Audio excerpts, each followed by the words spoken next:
Right, we are live. Hey guys, how's it going? Welcome back to the Kiwi Lads channel. We are back for another game of the Six Nations. This one, quite an important game. England versus France, two sides that have capabilities of winning this competition. Now, I know that could be considered a bit optimistic, maybe, but at the moment, the way that it sits, England not having a great first round, losing to the Irish, but only by the 5, which gave them the bonus point if they're able to beat France here at Twickenham, although there is a new name for it, but we still call it Twickenham, then they would actually move quite nicely up the table, and they have already faced this Irish team who a lot of people have felt like maybe to a certain extent it's their Six Nations to lose. So we have to wait and see how this game goes, but both sides having decent moments throughout round one. Now they find themselves going head to head, but looking through at the home side. First of all, for England, they have got Ellis Genge, Luke Cowan, Dickey, and Will Stewart as the front row. In the locking duo, the experienced head of Maro Itoje loves getting a line-out steal. Going to have his hands full throughout this game. Miafu and Romar as the two men across from him. Tom Curry at number 6, Ben Earl number 7, and Tom Willis as the number 8, I should say. Now, normally we get to see Earl, at least in the last 12 months, in that number 8 jersey. So a bit of a switch here, playing at 7 for the Six Nations. But Tom Willis, fantastic player, massive amount of size. He'll be going up against Gregory Aldrit here. Alex Mitchell and Finn Smith as the 19 combination, with Henry Slade and Ollie Lawrence in the centre pairing. Ollie Slade home, Tommy Freeman and Marcus Smith at number 15. So that is the home side. Looking through at France's starting lineup here, it is Jean-Baptiste Gru in the starting lineup as the number 1. Pietro Malvaca and Yui Antonio. Scrums will be very interesting in this game. Both of these teams have got the ability to push an opposition backwards, but in terms of pure size, maybe the slight advantage going to the French. It's pretty hard to have a heavier forward pack than France, but England, they'll be relatively competitive in terms of those numbers. Romar and Miafu, like I mentioned, in the locking duo with Francois Cruz and number 6, Bodie and number 7, and Gregory Aldrit slotting in as the number 8. Antoine Dupont and also Jalabert as the 19 combination. Dupont's, he's a solid player, you know. Everyone seems to be in that debate at the moment whether or not he's the GOAT, but he's going to be a great player throughout this match. Whether he's the GOAT or not, he will still be one to definitely watch out for throughout this 80 minutes. Mofana and Barassi as the midfield with Belbari. He could certainly be one of the greats of the game. Damien Pinot out on the other wing, and Thomas Ramos at number 15. This back three is phenomenal for Les Bleus. But looking through at the chat, we have got there, when is it? Says Caden, it has taken place in only 12 minutes time. That will be the kickoff of this contest, so not too far away from getting underway. Viva France, says Frion there. We have got there, good morning TKL, says Amelia, welcome in. Come on England, says Gaming with Fun Time. I'm Irish, but I want England to win, says Connor. Is that because it increases Ireland's chances of winning this Six Nation? We have got their hamburgers. I said, please say a shout out to me, please. My name's Rudy. Shout out to you, Rudy. And we have got their morning Kiwi Lads go. Good to be back, says Spider Mech. Yeah, it's going to be an entertaining game. This one, hopefully we'll have more fireworks in it than that last match between Italy and Wales. It wasn't quite the match that we wanted it to be. The wet conditions made it a little bit trickier. Hey, Hamish, I'm off to the pub to get wrecked, says Fleshin. Yeah, not quite the game that Wales were after. Honestly, though, Fleshin, were you at least slightly happy to have the bonus point? Like, I don't think Italy should have let Wales anywhere near that extra point. But somehow, I think it was just through a lack of aggression from Italy that Wales were in there. Thank you, mate, says Hamburgers. No worries at all. And yeah, it is, says Connor. And there as well. Now, we should mention the benches in this contest too. For England, they have got Jamie George. He is a great player to have off the bench. In fact, England have stacked their bench for this contest. You've got Ollie Chisholm there, Chandler Cunningham himself. So these are guys that normally get to start matches, and instead they'll be making their way off the bench. Elliot Daly bringing a bit of experience in that number 23 jersey. For the French, Julien Marchand, Cyril Bay. I mean, it's a little bit the same. And Lee Gaddick, he's been in some great form throughout the top 14 as well as the Champions Cup, so I wouldn't be surprised if he can have a bit of a blinder for the 7 seconds that he gets off the bench after Dupont does make way. But this is the way that the table currently sits, like I mentioned, although we have seen a little bit of a change. That is, Italy have moved up to 4 points with the points differential of -5 now. So they are actually sitting on the same as England. Oh, sorry. In fact, they're above England. Currently sitting in 4th place, England in 5th, and Wales, bottom of the bunch, still yet to get a point. They did get a point. I am just all over the place, but they are still unfortunately last for the Welsh in this case. We have got there, come on England lads. And Dupont is definitely the best 9 currently, but I wouldn't call him the GOAT. Says Lilia B, I was surprised. They thought we finally played the conditions after 70 minutes. Says Blession, yeah, like the tactic changed for Wales. Like you said, that last 10 minutes when they had the man advantage, it shouldn't have taken the opposition to get a yellow card, though, to find them in that mindset. But yeah, they did look like the better side near the end of the game. They just need to find that rhythm a bit earlier. You're doing the Ireland game tomorrow? We certainly are. Ireland up against Scotland. That should be an absolutely awesome match. Rather stay with us and drink expensive water, says RIP. There we go. They have just got the table. Italy sitting in 4th. England in 5th. Wales with a points differential of -50. Spider-Mick. Rugby is what's up, mate, and not being good, says Blession. They got a little bit of 7 Nation Army just playing at Twickenham. Looks like a packed crowd for this contest, as it would be, of course. When the French come to town, the supporters show up as well. We are only sitting about 8 minutes away from the start of this game. Wales look better than they had an actual, or when they had an actual 10 playing at fly half, says Grant. The win predictor is 72% in favour of the French for this one. You're a really good YouTuber. I'm glad I've stumbled across your channel. Says Hamburgers. Well, we do appreciate you being here, Rudy. We have got plenty more rugby coming, whether that's tomorrow. We cover the URC, we cover Super Rugby, the Sevens. It's pretty much all things rugby. Both sides getting their jackets on, getting ready to go out for the national anthems. It's going to be an important game. Big game for Ben Earl too in that number 7 jersey. I feel like he has to try and control this French loose forward trio. Yes, Tom Willis will give you a decent shift. Tom Curry, he'll do the same. But Ben Earl could be the X factor that makes that big difference. France are absolutely going to lose.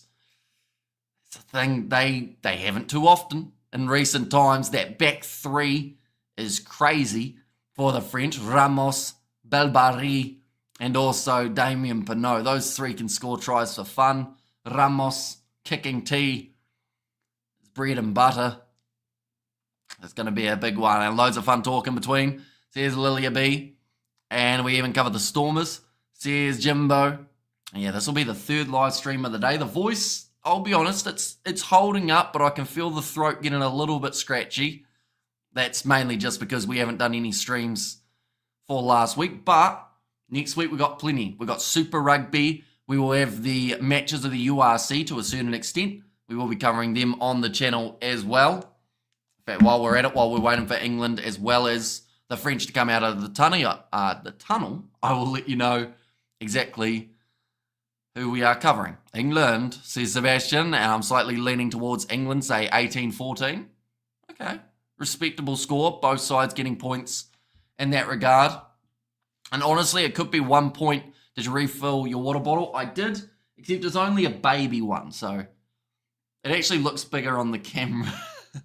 Talking about the bottle. Yeah, so hopefully that will be enough water for the whole of the match. Away from home, it's over France. England targeting this one, says RIP. And honestly, this is a must-win for England. If they want to win the Six Nations, they do need this game, definitely because they've already dropped that one game to Ireland. They cannot afford to have another one go down without it being in their favour. Hopefully England can win the one game, as Wales are starting to piss me off, says William. I have French cheese in my fridge, so I'm supporting France. Fair enough. I guess can't argue that logic. But yeah, in terms of next week, we will be covering Lions versus Stormers, as well as Bulls versus Sharks. Those games are back-to-back, 1:30 a.m., 4 a.m. We'll be covering both of them. Looks bigger on the camera, title of Hamish the Sex Tape. And away from home 2 years ago, I hope you forgot, says Chris Ace. And there as well, but we're just about to have the national anthems, only 5 minutes away from the start of this contest. For anyone wondering in terms of what happened last week, there they are. France getting themselves the big win over Wales, 43 points to 0. Then for Ireland, they were able to beat England, but England were in there right till the final whistle, scoring a couple late tries just to almost get a few people nervous. But in the end, it did go the way of the Irish. And Grant doesn't miss those. It's most likely not coming home. Says Hamburgers there. I think the nation with the best national anthem should win. That rules out England, says Cal Mack. Yeah, I mean, the French national anthem, they do sing it with a huge amount of passion. That is for sure. But I'm excited for this game. It's going to be one of those ones that hopefully lives up to expectations. It's not like it doesn't rain in Wales. How did that take 70 minutes for us to figure out how to play it in the wet? Yeah, I think the territory game tactic from Wales was awful in that first half. Like, they thought they were going to be able to force Italy back, and then Italy just kept going, okay, we'll kick it back to you, and we'll get it over your head.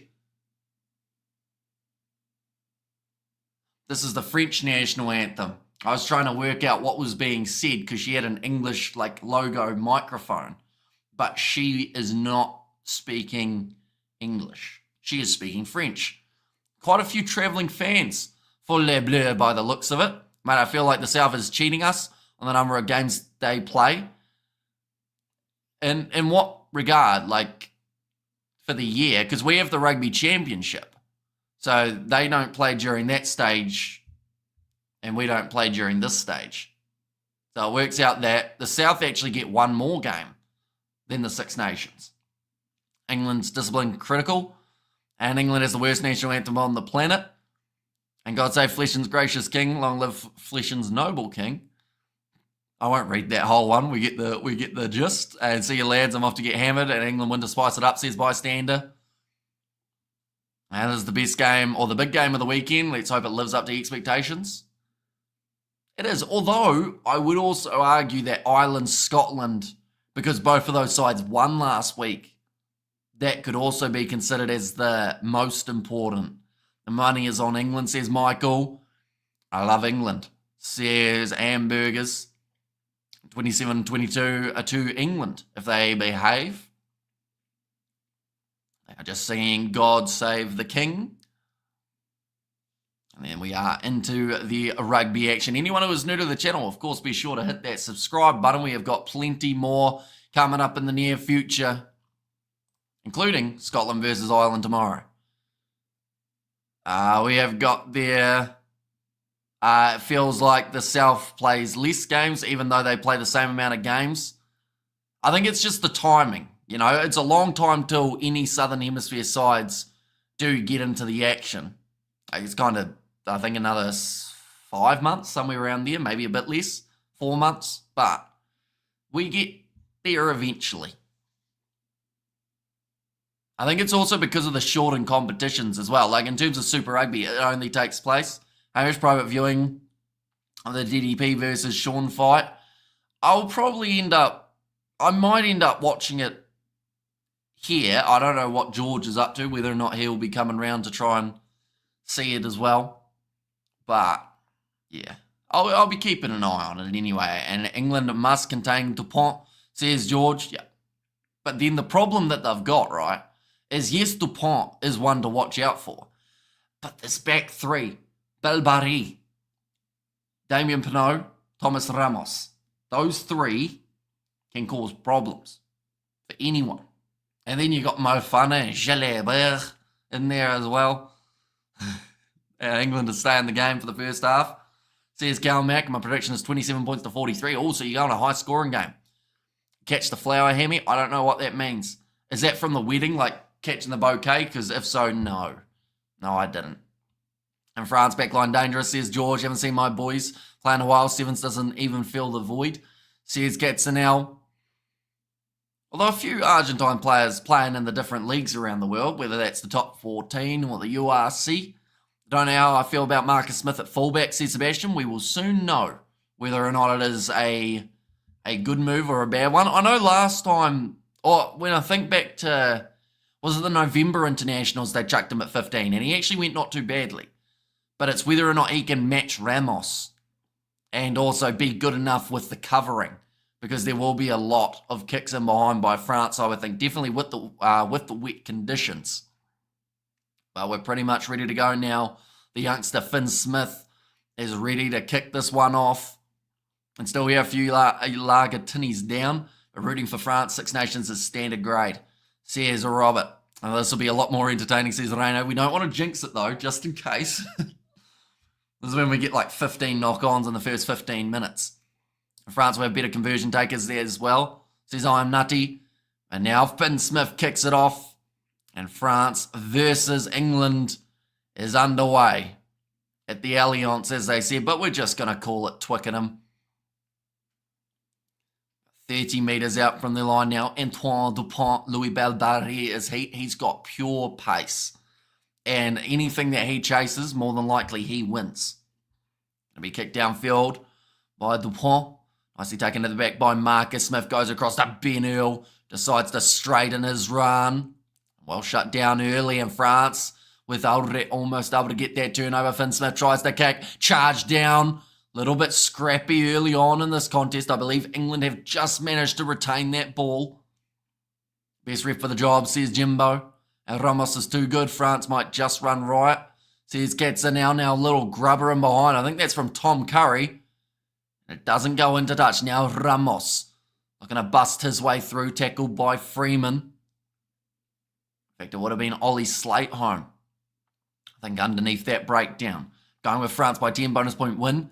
Is Bell playing left or right wing today? So he's on the left, number 11. But I think they do float a little bit.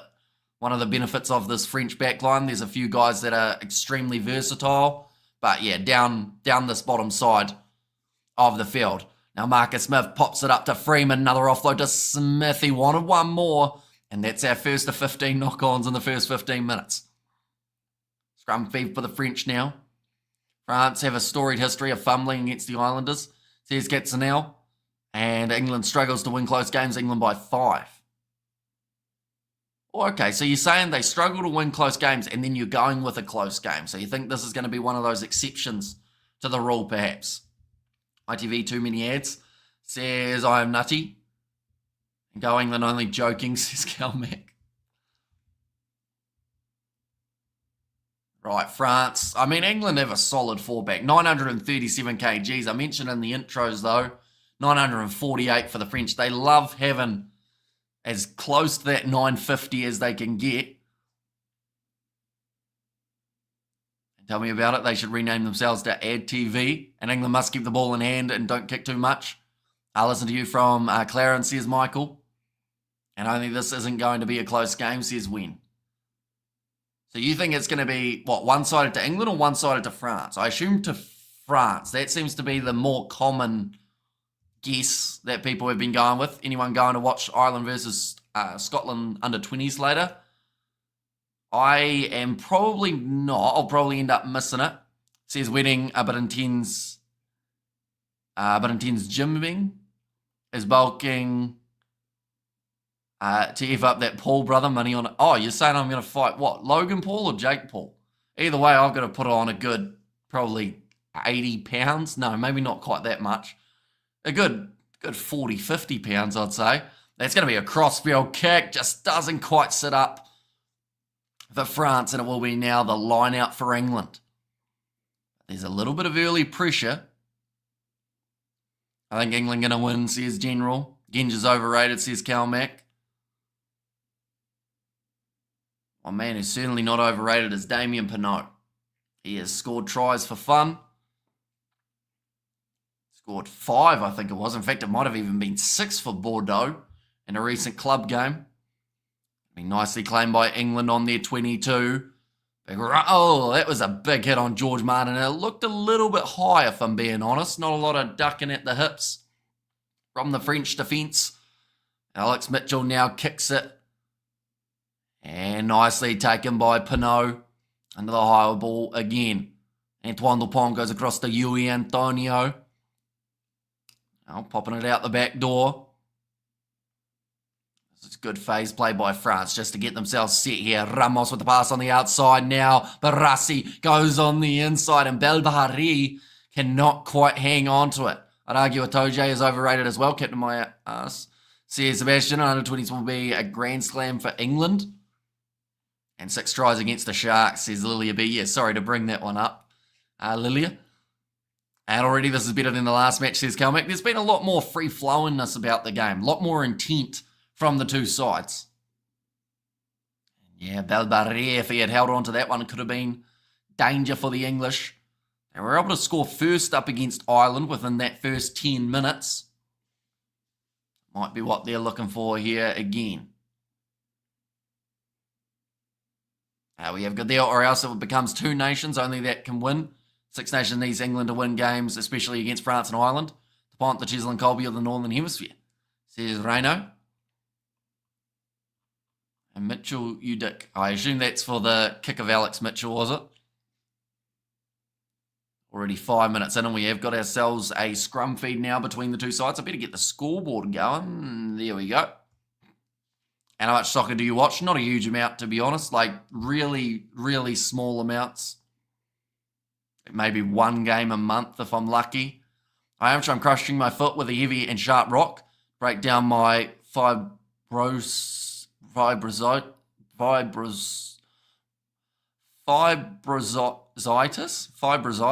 that how you'd say that? I would really not want to crush my foot at the moment because it's got sunburn on the top. So that would hurt badly. JC Mars bookmarket, Bok Prospect, says bystander. I've heard that name. Did he come from the under 20s or is he a bit older? Right, that kick hasn't found touch from the English. If the Kiwis make it to the FIFA World Cup, would you watch it? Yeah, I'd watch New Zealand play. But like in terms of the other internationals that they've had recently, I don't think I've watched many of them. I think the last New Zealand game I actually watched was the one we covered on the Sport Channel up against Australia. The one thing I don't like about Northern Rugby is that there's always some hijinks at the scrum, says Boyd 10. And score prediction, I'm going 25-23, somewhere around there, like a close game in the mid-20s. I'll be happy with that. I'm Australian and we're struggling right now. Yeah, although it's got slightly better for the Wallabies. You know, it could have been worse. Unless you're talking about football. Like, be going all right in the A-League, though, I'd assume. Now, 7 minutes in. England in possession of the ball. Tom Willis.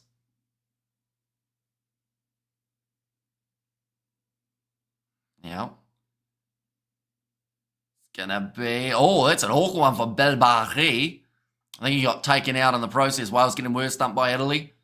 Gone are the days of Campese and co.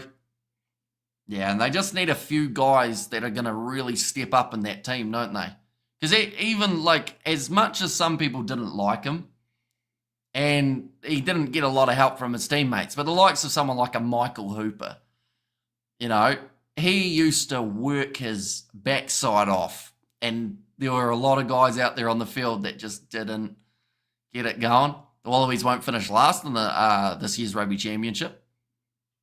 Maybe. So you're saying who's below them, Sebastian, though? Are you going Argentina or are you going one of the two favourites? And England 22, France 17, re-sam it back to Rugger. Tell him to stick it out in the NFL. Yeah, he's got a bit of a decision to make, doesn't he? But he at least tried it, you know. There's a lot of players who would say, oh, yeah, I might do it, but then never do. He at least said, yeah, I'm going to give it a crack, see what happens. I lose it to last them first. Now we have got there. Looks like England wants this. Currently 8 minutes in. We've got another bit of a stoppage. 1 All Blacks, 2 Springboks, 3 Wallabies, 4 Pumas. Here's Sebastian here. Borthwick looking at his laptop. Right, we've got another line out. It is going to be Pietro Malvaca. And NFL money is too good to turn down. Says Boyd 10. Looks like Ben Earl's actually getting some heavy strapping on his right knee. In fact, it might even be a little bit lower. He just spanked the ref. That's a new tactic. Right, timer's back on. That's why the Aussies come to the States to put the ball. Says E. Butters. Oh, to punt the ball. And Antonio took a dump in Twickenham and flooded the stadium. Says Kelmick. Now, nice driving, rolling maul for France. Left alone for Dupont. Across to Miafu. For the penalty, they don't receive a. Dupont once again goes across to Elret. England using that classic rush defence to try and shut down this French backline. Because ideally for England, they don't want it going out past the centres. It's just gone out past the centres. Ramos sells the dummy, almost sneaks through. They make about 30 metres though in the process of that run. Now Dupont with a skip pass. Oh no. It went straight to Romar, who was not looking at it. And he got smashed. Do you think Wales need to focus more on their club rugby development, preparing the upcoming players more? It's just tricky for Wales at the moment because they are in such a situation where there isn't a lot coming through those rankings, and they do need it. You know, you need to have a competitive Wales, and to do that, you need those clubs firing. So yeah, it'll be an interesting one.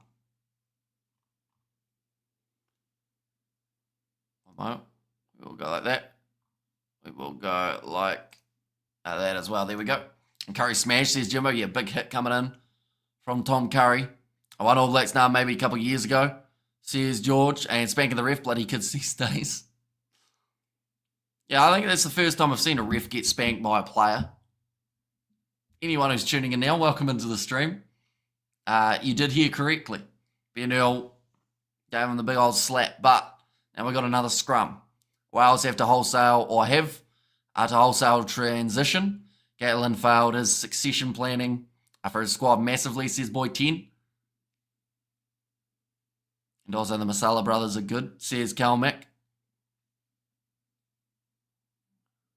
Now, we're already 10 minutes down here. Neither side having a huge amount of dominance as of yet.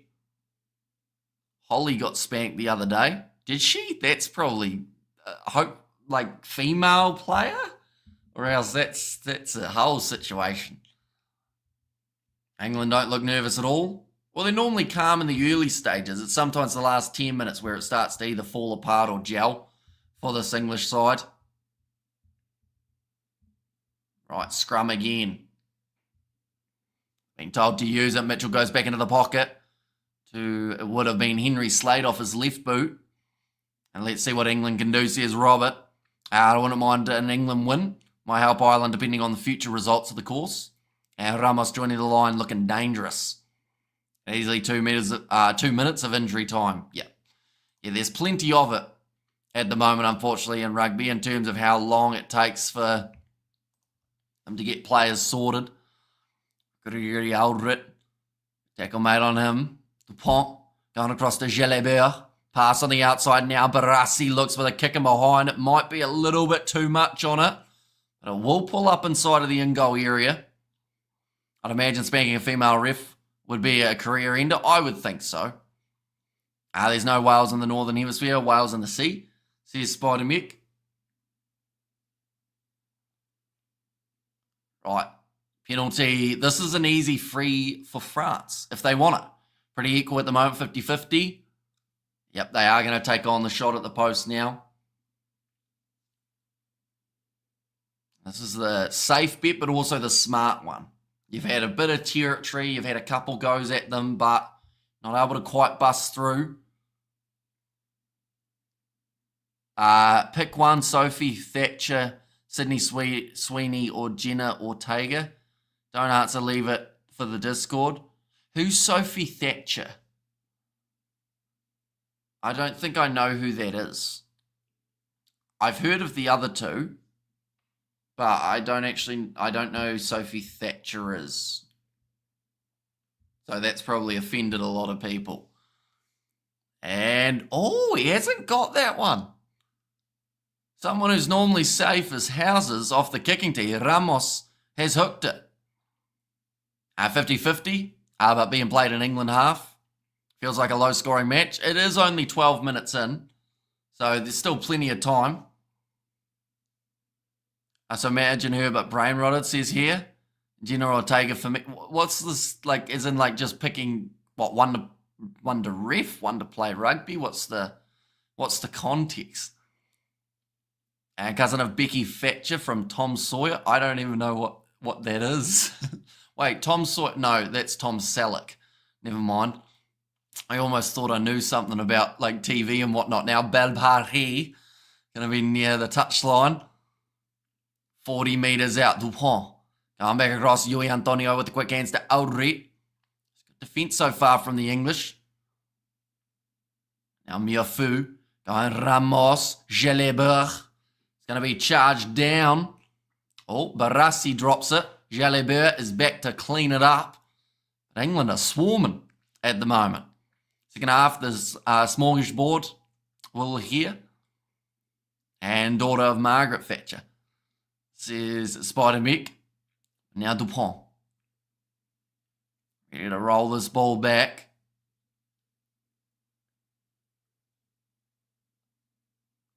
Ooh, back shuffling a little bit there. Ben Earl is ready for it if Smith wants to give him the ball, and he does now. That looked a bit high from Dupont. No, that's Carroll, says Steve V. Now Mitchell. Little grubber behind from Finn Smith. Sits up now for France. Ramos offloads to Mofana.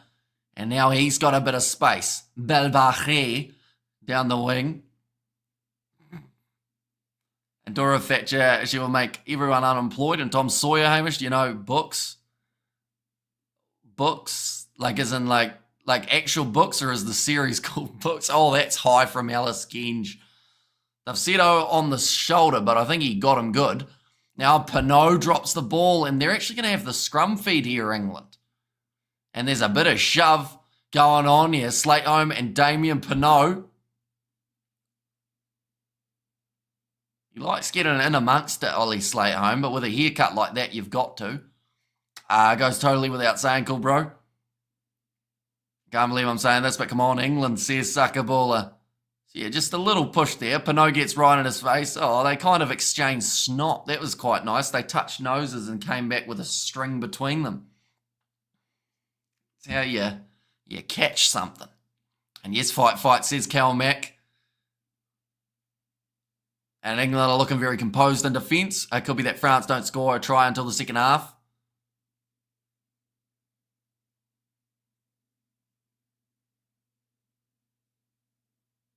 Okay, so referee's happy with it.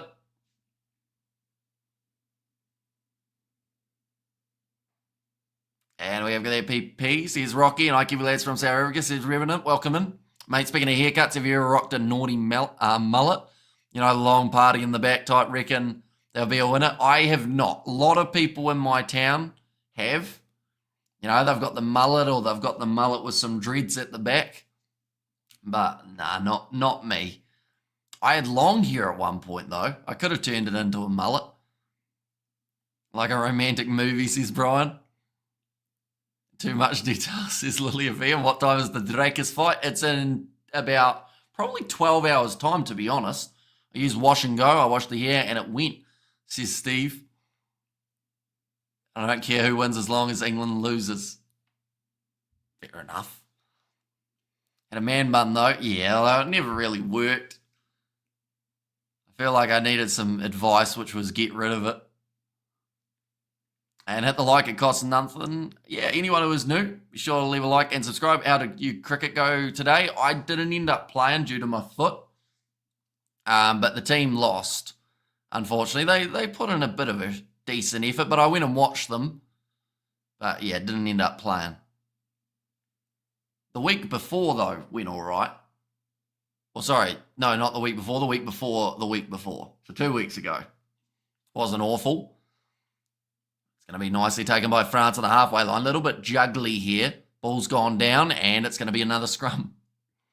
I know it's super early, but predictions for the Box versus New Zealand at Eden Park, no idea, because we don't know the squads. We don't know who's going to be injured at that point. We don't know the conditions.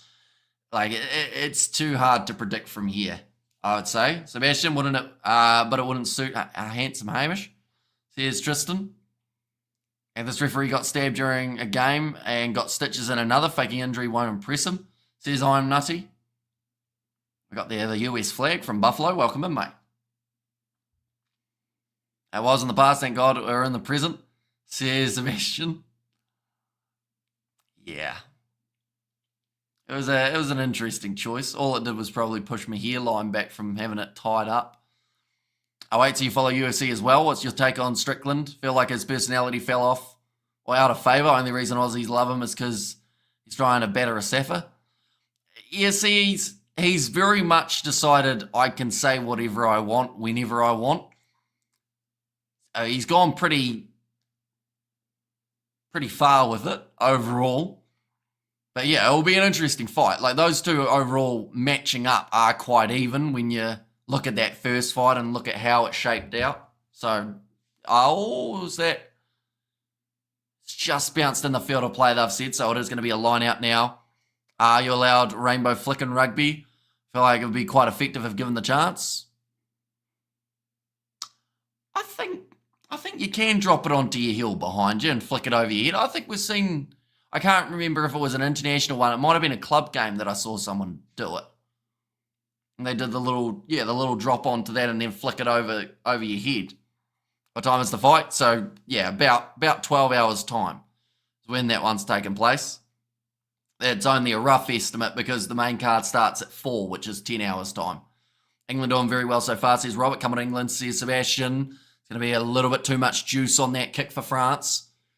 And, Alex Mitchell's actually going to decide to run this one rather than going for the goal line dropout. Strickland has a condition, says Hilton. It's called CTE. No, it's not, but yeah. There are a few of the older ones now, unfortunately, that look like they're starting to struggle. That's going to be another penalty going the way of England. If someone else catches it, is it a forward pass? I guess. I don't know. It's probably one of those ones that if they ever tried it, I bet you it would be a South African player, and then from there they'd try and ban it, because that seems to be the trend, doesn't it? You're not allowed to take a scrum off a mark that got banned. Not allowed to do that. So yeah, it would be something that, I don't know, Cheslin and Colby would try, and then they go, no, you can't do that, Cheslin. You ruin it for everyone. Let's see if England fitness holds up. And I would be the happiest if Smith turns out to be a genuine utility back. Tell you what, it's a decent backline there for England. Ollie Lawrence smashed by Mo Farner. Now a little short ball. Should use draft for Super Rugby. I don't know if there's enough money to have a draft though. Because you also got to remember, if you're drafting people, they will then have to move to a new location. Whereas all their family's probably already somewhere. Yes, if players want to be drafted, you could, but I don't think it would be everyone type thing. You probably have some young players that want to get signed up. Alex Mitchell now 5 metres out from the line here for the English. A good attacking position on the field. They scored first up against Ireland. Can they do the same up against Les Bleus? Ollie Lawrence can't quite get through again. And there is the penalty, and that is France's ball. Pinot takes the quick tap. Moves up to about 30 metres out. Maro Atoje, hands on the ball. The ref was going to give an advantage, and then he decided against it, which now gives France the attacking chance. Belbari out on the wing, looking for the offload, manages to find it. Ramos gliding forward. Antoine Dupont drops the ball. That's not what you normally see. But yeah, the ref was halfway putting the arm out to award a penalty to England, and then it popped out on the side of France. Last fight, Dricus du Plessis faced better Mike Tyson Strickland, says JD. I would Strickland's own words to describe him, but I would be shunned, says Bystander. And what a breakout, says Sakabula there. And being a Kiwi, who are you up for in this tourney? Honestly, I don't really mind who wins, as long as we have some good games along the way. We're going to be covering them on the channel anyway. So I just want it to go to the last round. That's my main thing. Dupont dropped it. Where's Ruth? Did she see that? I have to clip it, says Sebastian. And ball drop, says Tristan.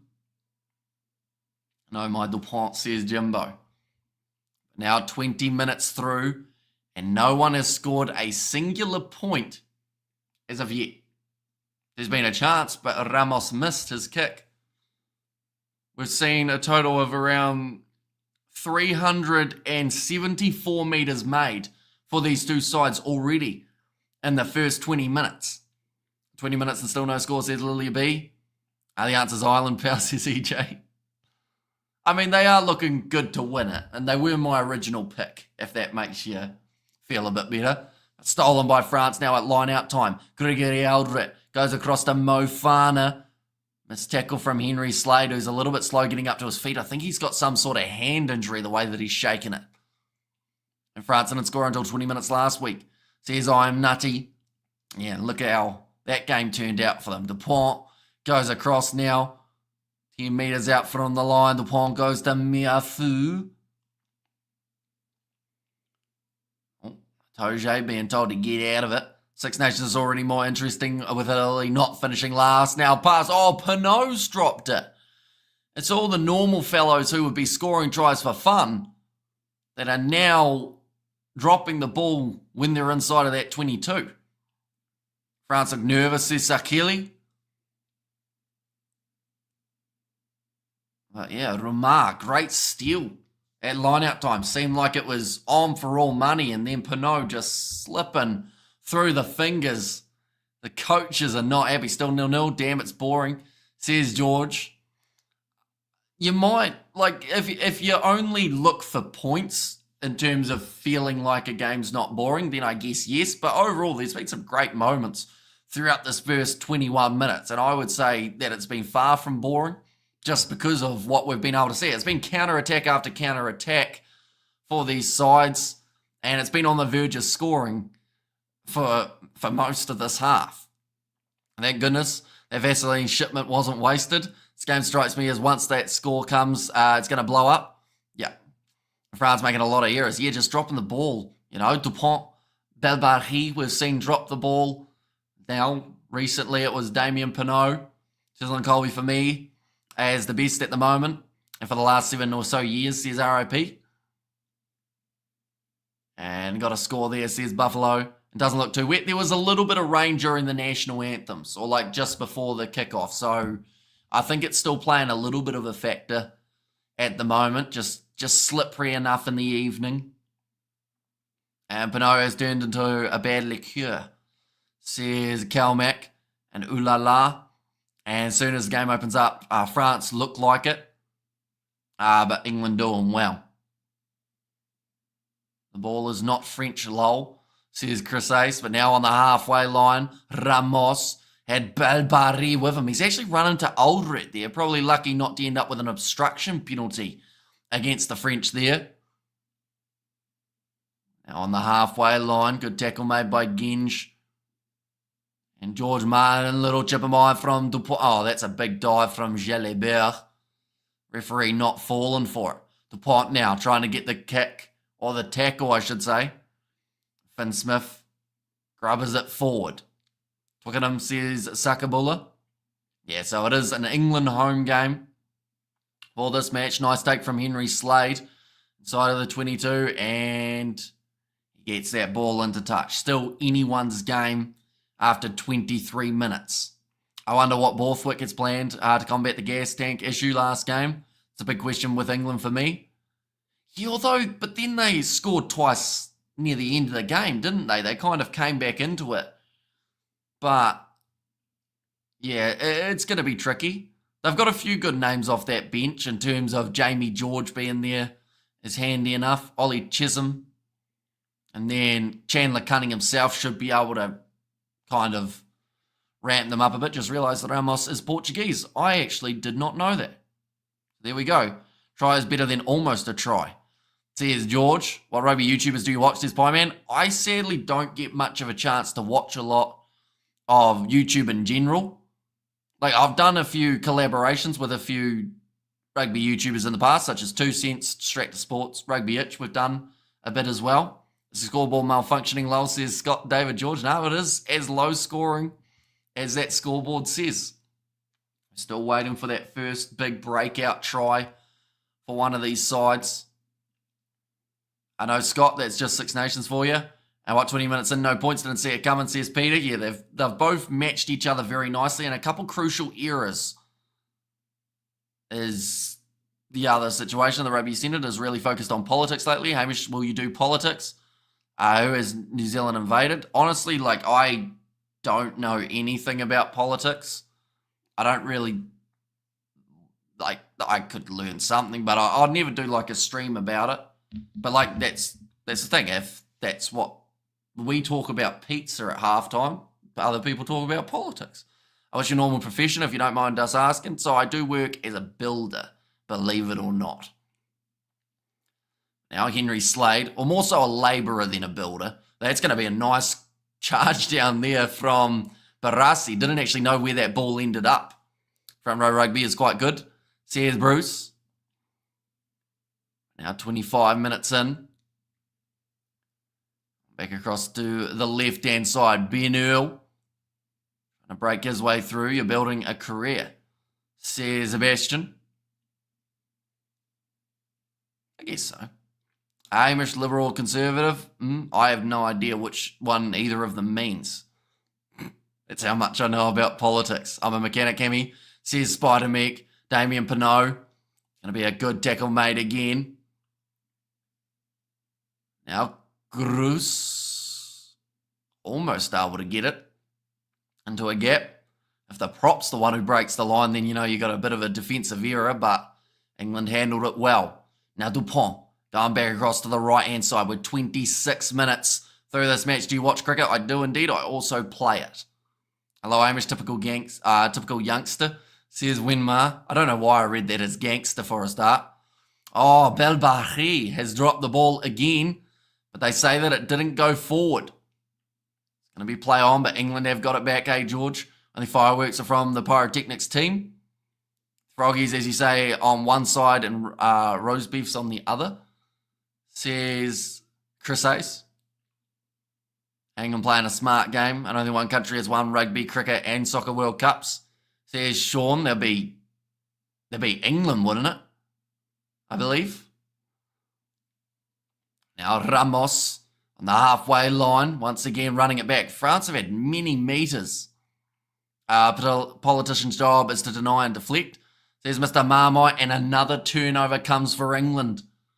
In the breakdown, I think it's going to be Ollie Lawrence. Yes, it is. Not releasing is the call. France getting nailed here, says Sakabula. And England, yes, says Sean. And Smith is playing well. Which one? Finn or Marcus? I think Marcus has gone not too badly. Thoughts on Bazball? Some people are firmly against it. But at the end of the day, like test match cricket, yes, there's the classic idea about it, but most teams score relatively quickly at the moment. But, you know, if it works for them, it's got them results. It's the main thing. We have to there, come on lads, come on. And when was that? 1817. Now 28 minutes in. It's going to be Luke Cowan-Dickey with the line-out throw. Not claimed cleanly by George Martin. Now Pietro Malvaka. We'll move to 40 metres out. Marcus, he looks like he's more experienced player as he is now. And that composure, yeah, he actually, at times, he slots into that 15 very nicely. I'm all for baseball. I fully believe in Coach McCullum as Ollie Lawrence Lions material. I think so. I think that him and probably Bundy Aki will be fighting for that 12 jersey. Well, it depends because Lawrence is playing 13 at the moment, isn't he? So imagine that midfield, Lawrence and Aki. I feel like that's too much power. England. Now, once again in possession. Both sides just back and forth at the moment. Bit of a chess match going on. 29 minutes in now. And it is still 0-0. Alex Mitchell kicks the ball high, chasing this one. Ollie Slateholm slaps it back for the English. That was close to going forward from Ben Earl. Oh, is that offside? No, France are all right, and now they're going to be able to counter-attack. Oh, what's that from Malvaka? Tries to no-look pass, but it would have gone to the guy's bootlaces if he was lucky. Inside ball from Dupont. Now kicked him behind. Pinot. Belbari. It sits up for him. And France are on the board first. And that is the counter-attack that England could not afford to let happen. There was a weird try. It was, because it seemed like the guy who grabbed the ball initially for France was just sitting in no man's land. And then from there, Malvaka, he butchered that move. But it still worked. Both sides please change the soccer score. If France are too much to handle, says Boy 10. You could collab with one athlete, one YouTuber, and one famous person, current or past. Who would you do it with? So one athlete, one YouTuber, one famous person. Honestly, I would have no idea. Like, because that's the thing. It depends on what type of thing you're doing. Are you trying to just do it to get a whole heap of views, or are you doing it because it fits? And that one's gone over. That's now going to make the score 7-0 for France. Took them around that 30 minutes, but once they were close, they made the most of it. Your birds shown up, Hamish? Is that for like the time of the day? Currently 6:20. Nah, it's still a bit dark, I think. I don't hear any anyway. The English commentary on stand is so biased. The commentator his frustration for the English losing the ball at the line-out, says JP. I think France is more determined to win, even though the English is more experienced players. Are they? England don't have a huge amount of experience across the board. Same can be said about this French side, though, but I don't think either of these sides are hugely experienced. Antoine Dupont now going to be rolling this ball back, kicking it downfield. Ramos gets one, says Brian. Now Ben Earl on the halfway line, met by 3 French defenders. Now Mitchell again. Smith thinks about the inside ball. He breaks the line, tries to pass on the outside. Is that deliberate from Belbari? Clearly backwards. I don't know about that, but I'm going to see the replay here for Belbari. What's the world rankings between these two nations? I believe France are 4th. And England, I think, are about 7th or 8th at the moment in the overall standings. And thank you, Roof. France going to try. Should keep on sleeping. The rules are made for France now, says Shane. And better for Ireland if France lose. But I don't have it in me to champion England. Come on, Les Bleus, says Zero. I feel like the general consensus seems to be from a lot of supporters of any side but England is that they want anyone but England to win. Although there's been a few that I've heard, like the Irish supporters, I've heard a couple want to go for England here just so that Ireland have the much better chance. I'm hoping England to come back into it. England look better than they have for a while, says Calmac. Yeah, they've been able to do quite nicely, although we do also have to remember if France hadn't dropped a few of those chances, the scoreboard could look extremely different. But England are doing the fundamentals right, and maybe it's down to that pressure as to why France have made a couple of mistakes. Now, little chip in mind from Finn Smith. That wasn't the option, although Ramos making hard work of it. Now England looking for the counter-ruck, and they do just that. They're just looking for this ball to pop up. No, France get it back. That is great work from Les Bleus. And Wales suffered big time in the standings with their loss. Yeah, they're actually the lowest in the rankings that they've ever been since the rankings became a thing. Now Henry Slade, short ball to Tommy Freeman. Wants the offload, gets it to Mitchell, tries the grubber, and Jean-Baptiste Grue has to force it dead, or at least force it down. So it will be a 5-metre scrum for the English. But out of everyone to be back to put that ball down, the fact that it's a prop, like how far has he come from? He's covered a lot of ground there, Jean-Baptiste Grue. And if he didn't do that, England was scoring 100%. Well, 90% in that case. However, we should make it the 7 nations, says Sean. What would be the reasoning behind it? Is it for the time zone side of things, or just because you want to beat these sides outside of November and July? How many games have Wales lost in a row? They're up to 14 losses in a row now. The Welsh, how did the prop get there? Yeah, he's had to cover a huge amount of ground to get right there. Oh, here's the guy saying it's a boring game now. Says here. And time zone, yes, says Sean. Joe Rogan, Chuck Norris, Genghis Khan. Says Albert. Now scrum feed for England. 5 metres out. I'm not lying, they should have a World Cup every year. Well, I know that they're bringing in that new competition, which is going to involve the top 12 sides. Six Nations is the Northern Hemisphere comp, South Africa, Southern Hemisphere. Six Nations Championship will be determined when France and Ireland play. Don't see any other outcome. And now I want Springboks to play the All Blacks, says George. And now off to the short side. Or in fact, no, sorry, they have got a lot of space to work with on the left. Couple metres out. Trying to get that steal. They weren't quite able to. Tommy Freeman. Tell you what, he's got a lot closer than he should have. There, Tommy Freeman showing some great strength. Maro Itoje can't quite go over again. Great scramble defence from the away side. But England, advantage going against France now. Mitchell looking both ways. He looks like he's going to leave it for the forwards. He didn't quite have long enough arms to be able to get in there and rip that ball away. Now Alice Gens tries to pass to Curry. Slaps it back to Finn Smith. It's very ugly, but it's going to work. Ollie Lawrence with the massive fend. And they're just going to check all of this by the sounds of it. But Ollie Lawrence might have just scored the try. I don't think the All Blacks want to play the Springboks anymore. What would make you think that, Albert? So I feel like any time that it's talked about, have you heard the hype about the Eden Park test match between the Springboks and the All Blacks? It's become one of the most talked about games in recent times. But, they're just going to check this one with the TMO. The Box can still play against the All Blacks, says Sean. But what was the reasoning behind joining the Six Nations though?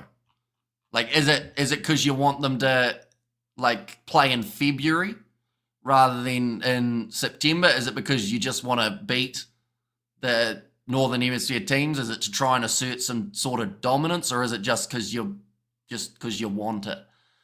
And try, but was there a forward pass, says Brian. You have Six Nations, a European comp, says Mr. Marmite. And North versus South comp, it is coming soon. I think that they're doing it how it's the Six Nations, the Rugby Championship, and then also a couple added teams, time zones, says Sean. Okay. So in that case, what are you doing with Argentina? Because they're in a different time zone to New Zealand and Australia. So are you chucking them in their own competition to go play someone else? Like, are you taking them to Europe too? You're making it the 8 nations? Or is it just South Africa that get the bonus treatment? And the best of the South against the best of the North. Once every 2 years, says Charles. And the Box join the Six Nations, then the Box and the All Blacks will play less. Now Ramos. Going to go to this left-hand side. Oh, they're going back for a penalty in favour of England. Currently sitting 7-7 after that kick was successful. And it's a bit of obstruction here. I think it's Damien Pinot in the way. That was a vicious handoff. Yeah, he made the man almost do a cartwheel. He's got a huge amount of strength. I respect the European. Sabotage a la scoreboard. And 8 nations can work. I just need money to base them in Europe for the duration. Says Wenmark. Because that is another factor, isn't it? That South Africa would have to play in Europe. And have to be based out of Europe for the Six Nations, because there's no way that they would agree to it otherwise, like the European sides. Now, Mitchell. Oh, that's going to be a drop ball by Curry. Now France have the ball back. Ramos. Charging up the middle. He's had many metres, over 100 throughout this game. Oh, that's going to be ripped away. They'll go back for the original advantage. I was born a Kiwi, to a Kiwi dad and a British mum. Come on, England, says Spider Mick. I hope South Africa do not join the Six Nations and genuinely will destroy the Southern Hemisphere Championship, says Akaris. And also, even if France don't manage a bonus point, win could be good for Ireland. If we win tomorrow, of course, says Brian.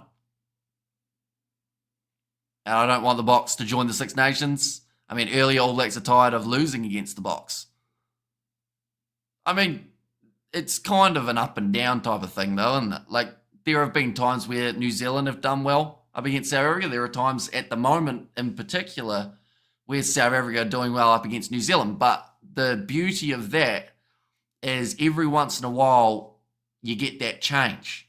And then it becomes that competitive rival. That's how you get a rivalry. Like, hardly any rivalries in rugby have started with one side winning every single game. Because it just doesn't work. You need that competitiveness, which is what you've got when you see New Zealand and South Africa play each other. George's High says, Chris Ace Pinot looks like he should be wearing a helmet for all the times, or at all times for his own safety.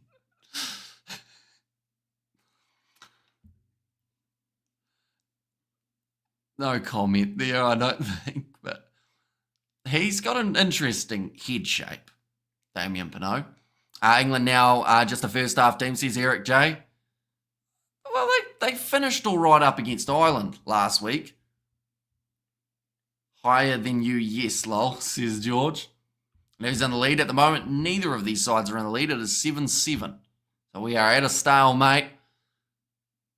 That ball's going to be on the side of England. 7-all. I'm really enjoying this interactive style, but geez, not a lot of rugby owners, says Stephen Marks. That one has gone into touch. Yeah, well, not a lot of France versus England anyway. And a lot of questions coming through today, but that is going to be halftime. 7-all between these two sides. Although, to be fair, we've had a lot of stoppages throughout these two as well. But just a one try. Belle Barry. Albert score and Jalibert and Jelly is Jelly mode. Halftime, well done, England, says Jimbo. And Southern Hemisphere rugby is much better, says Shane. Halftime, one try apiece. So 3 more needed for both of these sides if they want that bonus point. Even Stevens, come on. Hey, let's go, boys. Says Ruth there as well. But I think that with the exception of a few handling errors, France have been looking pretty solid. They look like the type of side that if they can get that ball to stick to their hands, they could get 3 quick tries. England, though, their defence, I think, would be able to shut that down to a certain extent, but it's when the French get it out wide, when they've got that pure pace, that does make it extremely challenging. We have got there, I'm in offline mode. I'm just going through the messages, so I need updates on the scorecard, please. Says Antonio. I'm in offline mode. Just going through the messages.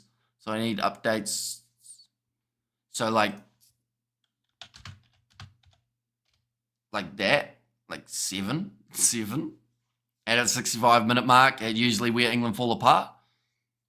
And this is a movie, says 9HD, and England tackling and keeping up that rhythm. Halftime good for England.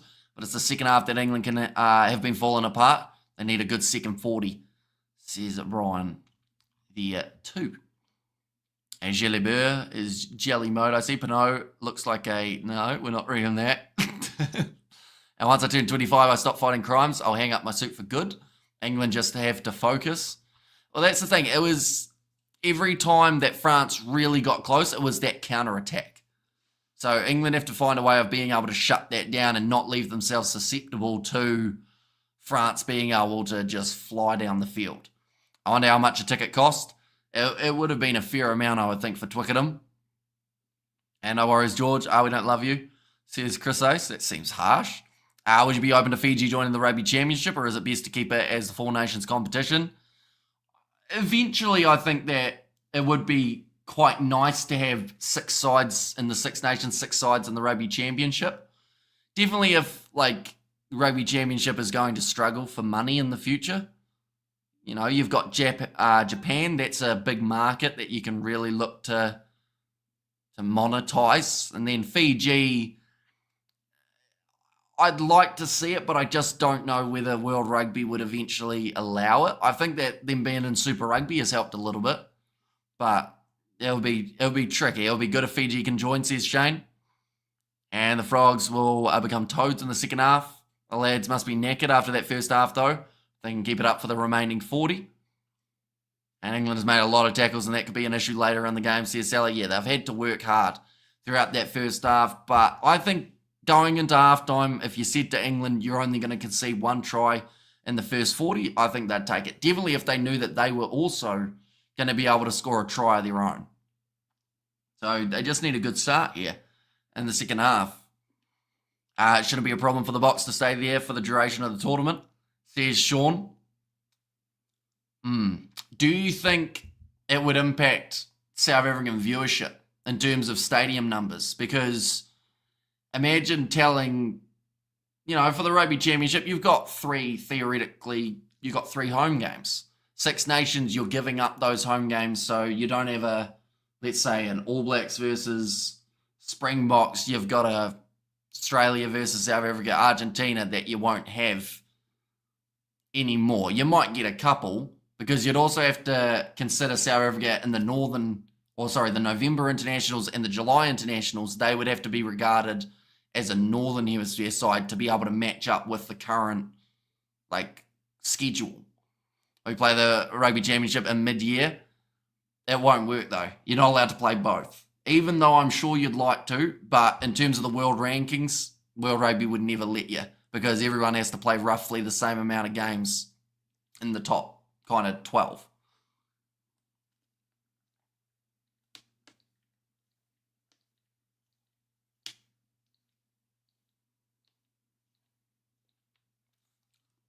I think Sean wants you to talk about South Africa. I do get that impression, yes. I'd rather watch the Box play the All Blacks than any European team in South Africa or New Zealand, says Sakabula. And Fiji and Japan should make it the Southern Six. Yeah, because I know that when they bring in that 12-team comp, it's more than likely going to be Japan and Fiji as the added-in teams. I can't see France losing to Ireland. They've been terrorising England. Yeah, although they've only got 7 points on the board, though. And yes, handling has played a big factor. And I would say if they had been able to hang on to that ball a little bit more, they could have been maybe 21 points on the board. Just don't want the Box to join Six Nations. All Blacks versus Box, the best rivalry in rugby history, present, future. And we have got their standout players in the first half. I think that throughout that first 40, I would say Barassi's actually been pretty solid in the midfield. I know that there's Pinot, there's Belbari, Ramos, all those guys, but I think Barassi at 13 has been doing a good job for the French. Ollie Lawrence at 13 for England. He's been looking solid throughout that first half. No point playing South Africa. They are allowed to cheat. And sorry about mentioning Bricks again and Marcus Smith. Yeah, he looked very strong at the back. In terms of the forwards, Miafu, he hasn't looked too bad for the French. And Pietro Malvaca, he's had a couple good runs in there. And the under-20s Ireland versus Scotland game is on after this one, so it's a preview for tomorrow with the men. And Smith and Ramos best so far, says Jimbo. Just got the replay of Leinster versus Bath. That was actually a close game at halftime until Leinster ran away with it. So maybe that's a little bit of foreshadowing for what's going to happen in this game. One of these two sides find their rhythm, and then they can score a whole heap of points. In other news, Borthwick still hasn't cracked a smile, says Sebastian. He doesn't often, does he? He's very stoic in the way that he approaches coaching. And the ball's too good for the Stormers.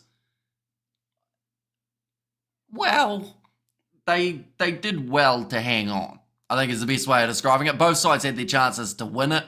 I think the Bulls missed 3 kicks. The Stormers missed about 5. So, yeah, at the end of the day, the Bulls, they had enough on the board and they won it. But, yeah, very close game between those two teams. And Stormers almost won, says Shane. Yeah, a couple more kicks and they would have been... Was that Ollie Lawrence there? No. Yeah, it would have been actually, now that I think about it.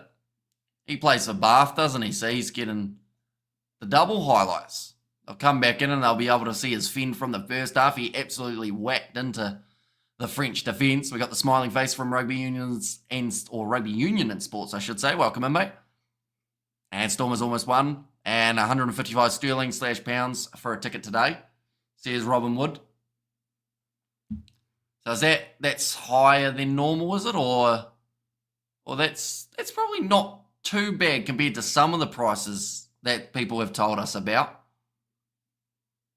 I'm actually doing fantastic again. Glad to have you back. Says Ruth. I love South Africa. No idea why, but just do. Says George. And Scotland should get Tom Stoltman in the scrum, 185 kgs. Is he like a full-time rugby player, or is he like a fellow who just weighs that much? What's the story about Mapimpi? 3-match ban for eye gouging, I think, was the ruling. So not the best look for him, of course. Not the best look for the guy who he poked in the eye either, because he probably can't see. And George hates Europeans, says Mr. Marmite, strong man. Says Sebastian. No money to blame for missed kicks by the Stormers. Says Jan, yeah, they had 2 kickers and both of them missed. So, maybe it's not that bad for Mani Libok. And watch second half, Dupont is coming out firing, tries coming, French to smash it. And that's the thing, yes, Dupont is a fantastic player, right? But at the same time, Lee Garrick, what he's been able to do for his side, he's been good. So he might do well. Eye gouging, that's not him. No, he got banned for eye gouging or putting his fingers in a player's eyes. That's what hates. Is not a person, that's a van. He won World's Strongest Man, says Calmac. Is he French at least? I'd assume he'd be French, wouldn't he?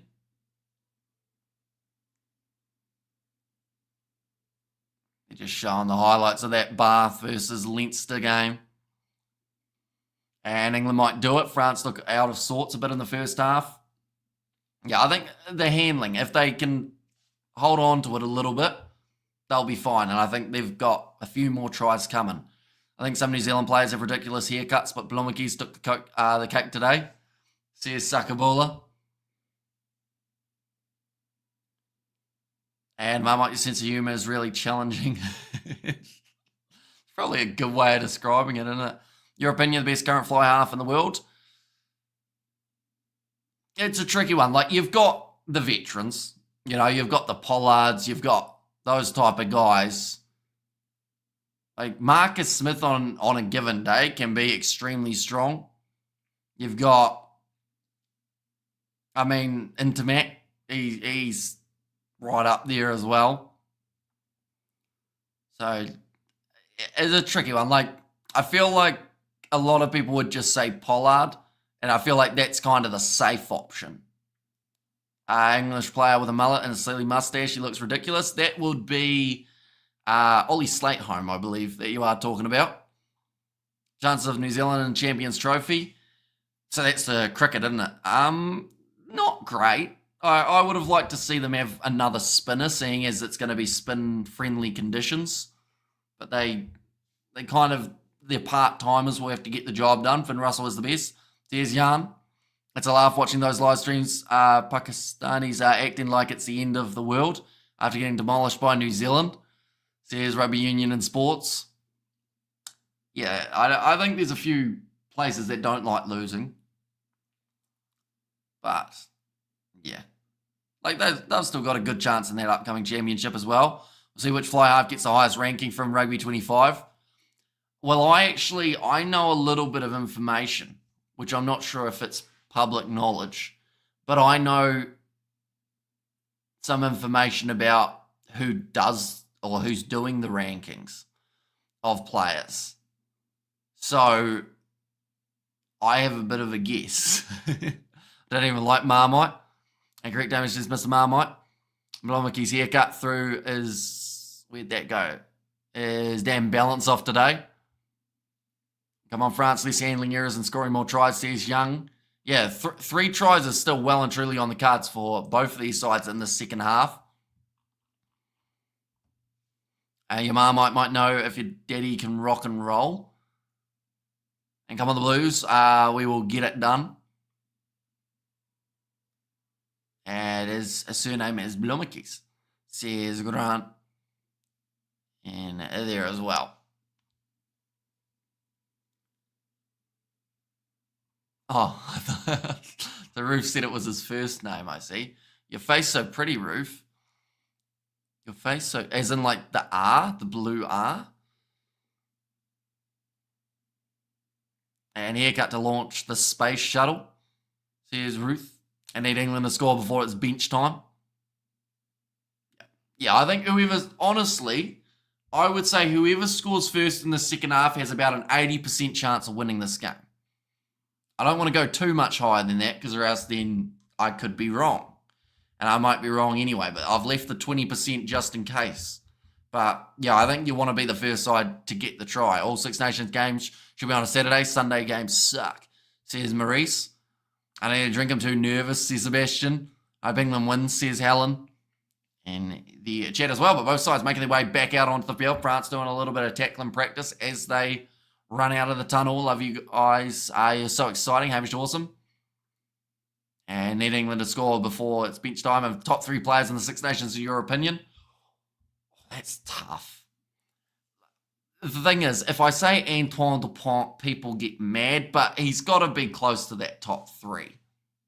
I think that, you know, in terms of Ireland, you could look at Bundy Aki, you could look at maybe a Caelan Doris.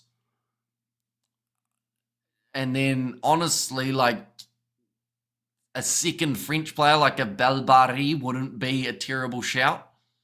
Even though it does seem biased because you're going 2 for France, 1 for Ireland. But, honestly, like, those 3 on their given day are brilliant. So, I'd probably go those guys. But I think a lot of people would disagree, and that's fine. A second half starts, Les Blues, says Jean there. Are you learning a trade or happy to stick with labouring at your work? I'm happy enough with labouring, to be honest. Like, I'm not too fussed, if that makes sense. Like, I'm probably going to get a job at some point doing something other than that side of things. Alex Mitchell now, kicking the ball into touch. After receiving the kickoff, we are into the second half now. It seems Marmite is not so funny to some, says Rugby Union. I've just talked about how many metres carried were in that first half. There were a massive amount. And both sides really playing like they want to win. Why block Marmite lol? People are so sensitive lol, says George. I didn't know that he got blocked.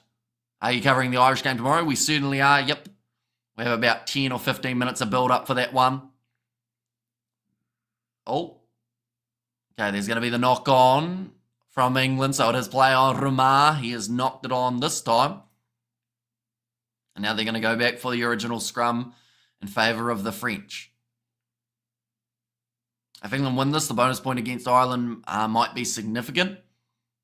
Definitely. And it's the type of one that you want to make sure every chance that you have, you're taking those points and you're increasing it that little bit more, even if it's something as simple as points differential. You know, if you're winning, really, really push hard and get that big difference. They're only -5 at the moment, England. So they can grow. Everyone blocks me, but I'm still here, says Mr. Marmite. And every time these two were level at halftime at Twickenham, England went on to win. Right, another scrum feed. And come on, England, says Robert. And you're still here, Marmite. No one can see what you're saying, says Rugby Union.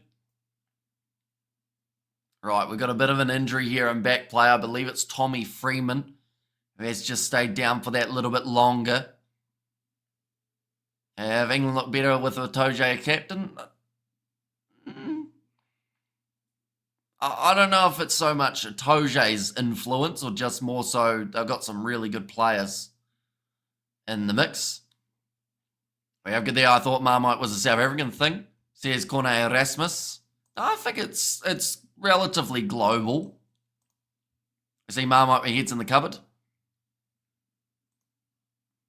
Now ready to go for the scrum. 38 minutes, so plenty of time for a bonus point if these two sides can score early on. Gregory Aldrit breaks off the side. Now only 10 metres out from the try line, getting very close now for France. Toge makes the big tackle and it's popped out the back for Tom Curry. Not too sure how that ball came out, but it's going to work out not too badly for the English. Kick downfield from Alex Mitchell. Damien Pinot all the time in the world. And he boots it downfield. Nicely taken by Marcus Smith.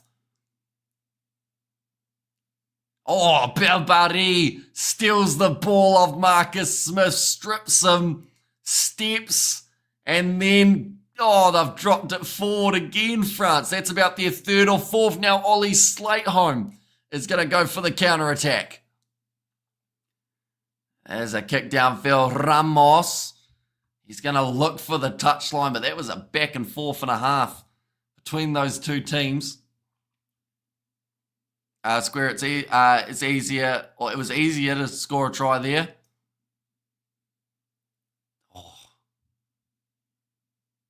It's a great strip from Belbari to get rid of the ball out of Marcus Smith's hands. And then almost, like they've just said, the fourth time now that there's been a try-scoring opportunity. And then they butchered it. And how the F did he drop it? Yeah, there's just been a few too many. Oh, here comes Mo Fana trying to go through a gap here. There's just been no stopping, which is why people are a bit concerned. Oh, that's going to be a knock-on. There's going to be a stoppage. But yeah, England, can they keep this pace? Is that more interesting than the rugby? Says George. Another knock-on. Says Zhang. There's been a lot of them throughout this match. And what? He drops his ball. Yep, another knock-on. And my balls have dropped so low, I talk from my feet. That's impressive, Calmac. Is it second half already? Yep, it is. 44 minutes into this game. Oh. Referee, he's just turned time off by the sounds of it. Marmite on the ball. Says Lilia B. Handling errors, 10 for France, 7 for England. Well, we will go like that. We will go like that as well. Galtier does not look too happy. And England line out is awful. I'm not too impressed with France so far today. I think both of these sides have left quite a bit to be desired. And two major F-ups from both sides. The Toads are coming, says Chris Ace. Going to be fed in now. Alex Mitchell.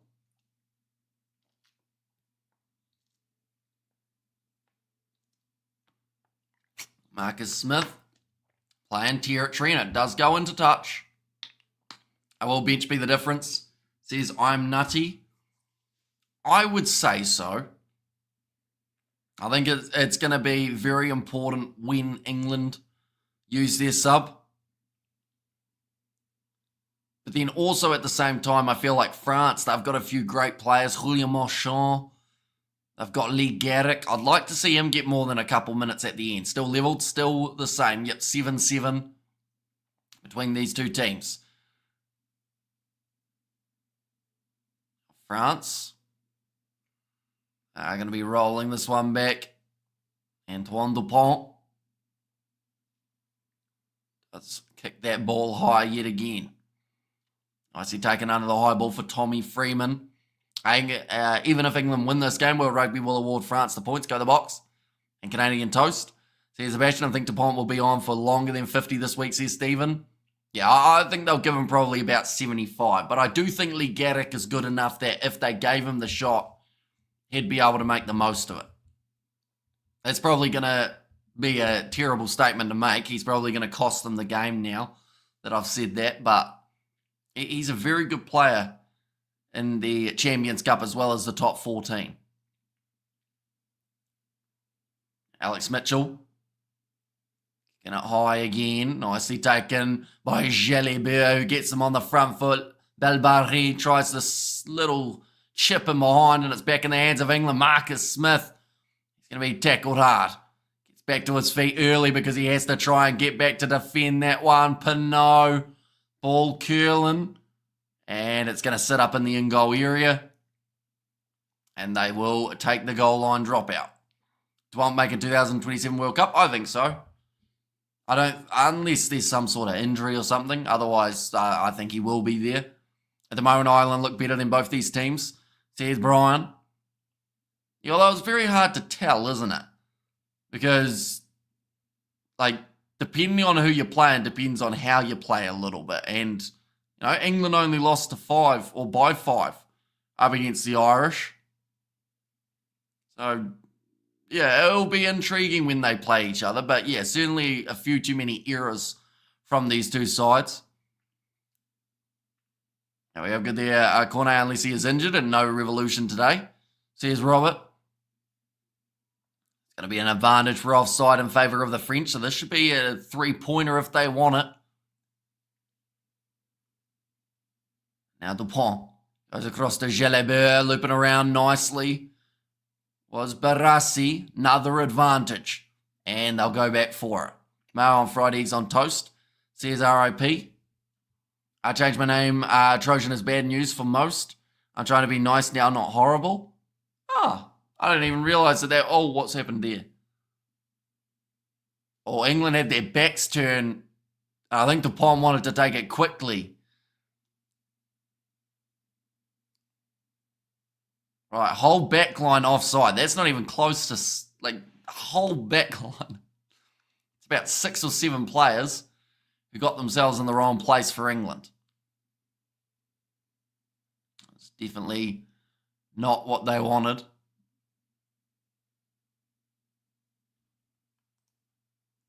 Now, looks like a couple more changes are just about to be made for France, going for the posts. See Sakabola.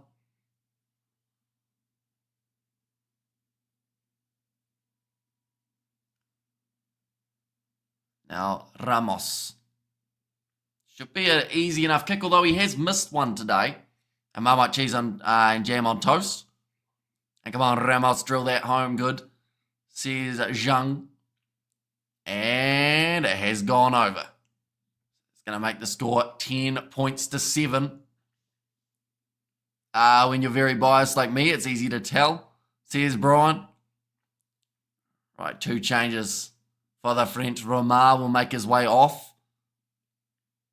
Prefer Carmix on my lips, and it's tight here. Says Tristan. And then also Bodegant is off. And Jojo, he is now on. And the point looks human when his pack doesn't dominate. Says suck it ball, and the penalty to England. So they can now take the 3 points back if they want it. Right, I'm nervous again. We're trailing. Says Sebastian. France not playing well. Too many fouls. Says Zhang.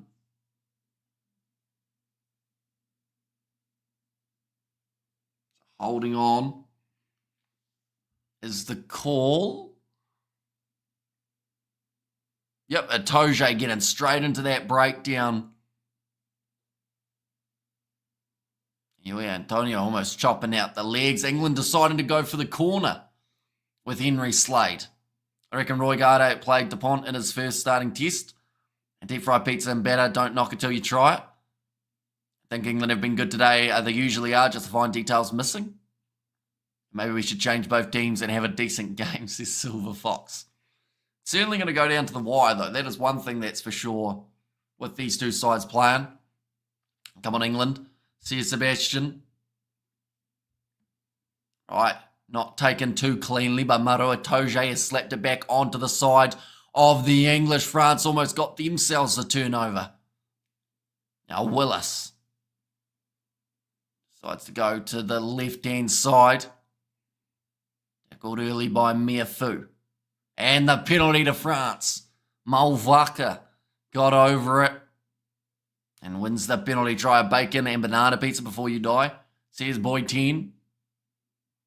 It's an interesting combo by the sounds of it.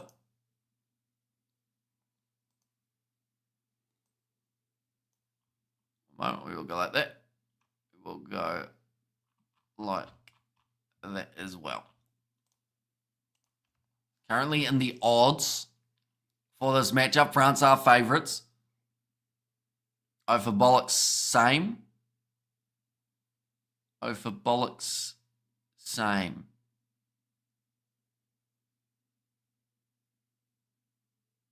As an Italian, you're banned boy TND. And George, your best part. Now rolling maul. Chance here for the French. Oh, that's a big shove.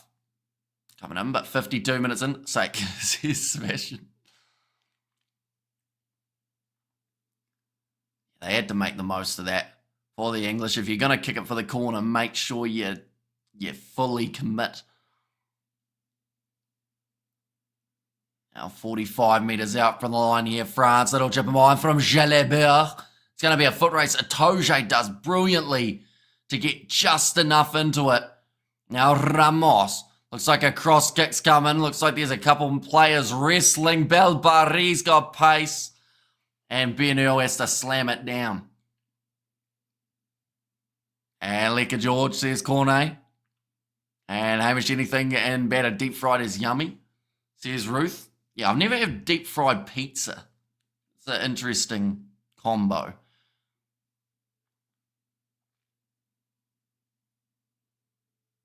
Yeah, he slammed that one down, Ben Earl. It's going to be another goal line dropout. And come on, England, says Helen. Ben Curry now coming onto the field. That is going to be for Tom Willis. And absolutely on an Earl save, says JD. This game's a bit too close. Deep fried Mars bar, Scotland's specialty. I've never had one of those. Like they at one of the fish and chip shops here, they had like a deep fried Moro, but I never tried it. But I'd assume it would be all right. 6 more like until 100, says 0. Right, we got another stoppage. Starting to break down a little bit here. We're going back for every knock on. Looks like Scotland versus Ireland might be the only high-scoring game of the weekend, says Darren. And Chinese deep-fried ice cream and another French knock-on. Geez, what is wrong with them, says Zhang. And you got this Blues. You're paying for diabetes, basically, says Sebastian. As a meat lover pizza, don't do it for me. Not enough meat. And whiskey is Scotland's specialty. Right, 26 minutes left.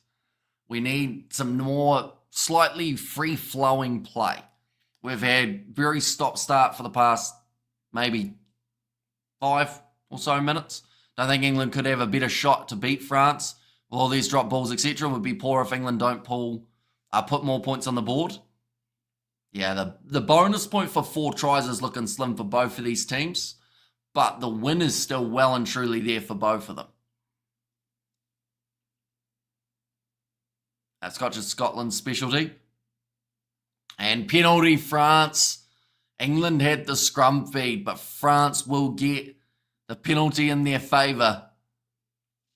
And now, I think that they'll go for the 3. Hamish, which do you prefer, milk, dark, or white chocolate? I'm a milk chocolate kind of guy. And then probably white chocolate. I'm not the biggest fan of dark chocolate. Like, I don't mind it, but if I had to pick, I'd pick milk chocolate first. Bad mistake there, massive mistake. And I believe it's going to lead to 3 more points for the French. Yes, it is, or at least an attempted 3 from Thomas Ramos. I don't normally support England, but I want them to win this. And thanks for being honest, Marmite.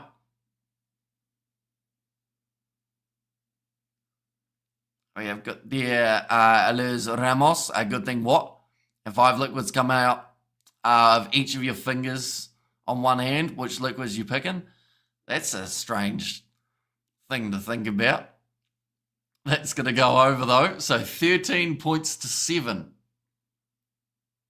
At the moment, 6 points difference. And Antonio versus Baxter, no contest, says Jimbo. But now, getting down to the business end. The last 20 minutes, we often talk about food, Alan. Yes, we do. There's a lot of food talk that ends up popping up.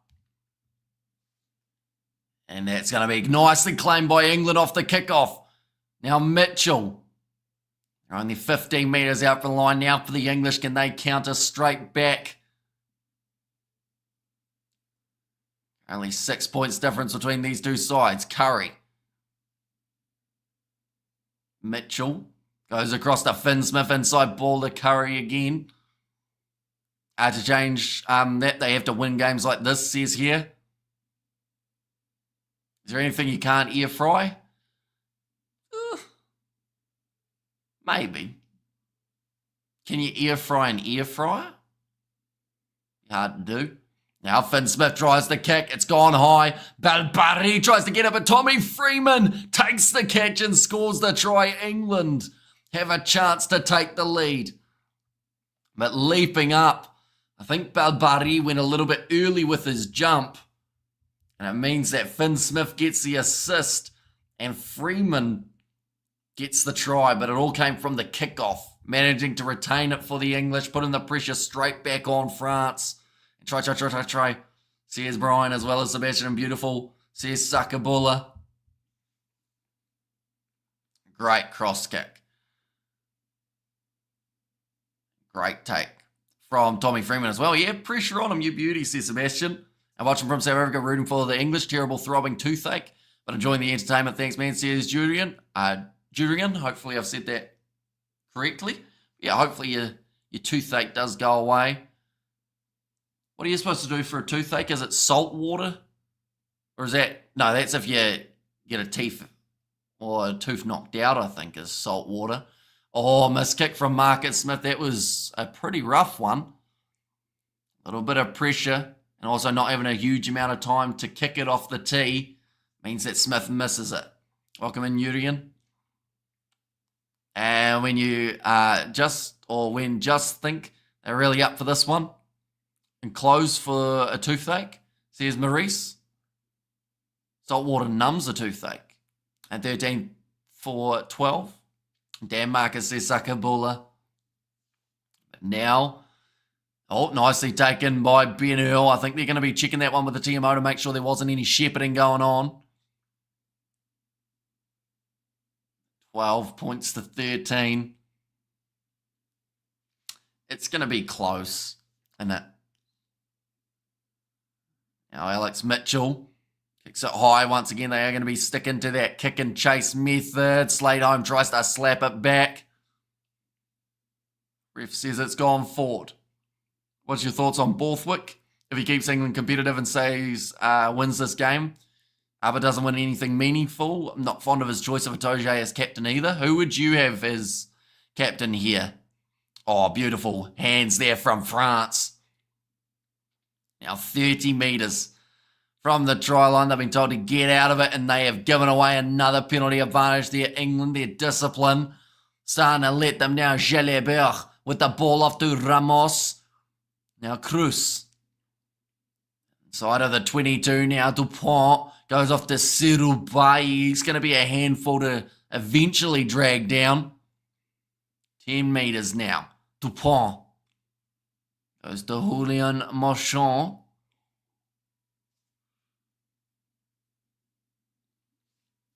Now still 10 metres.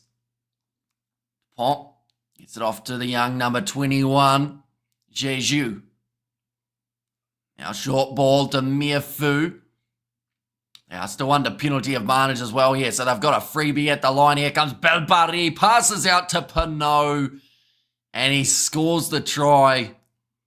That will now give France the lead. And this is now a crucial kick, because if this goes over, they're separated by more than 8. Well, sorry, they're separated by more than 7, because they would be separated by 8. Roebuck will add massive value to back 3, especially in the air. And we have got there Bollocks, says Sebastian, and French Power, says Cameron. And yeah, good finish. Out wide. It was Dupont, Belbari, out to Pinot. And Helmet scores his inevitable try, says Grant. And game opening up, says Jimbo. So now Ramos. He's already missed one today, but he's normally extremely consistent. So I wouldn't guarantee that he'll be missing this one. Doesn't try the conversion as a difficult kick.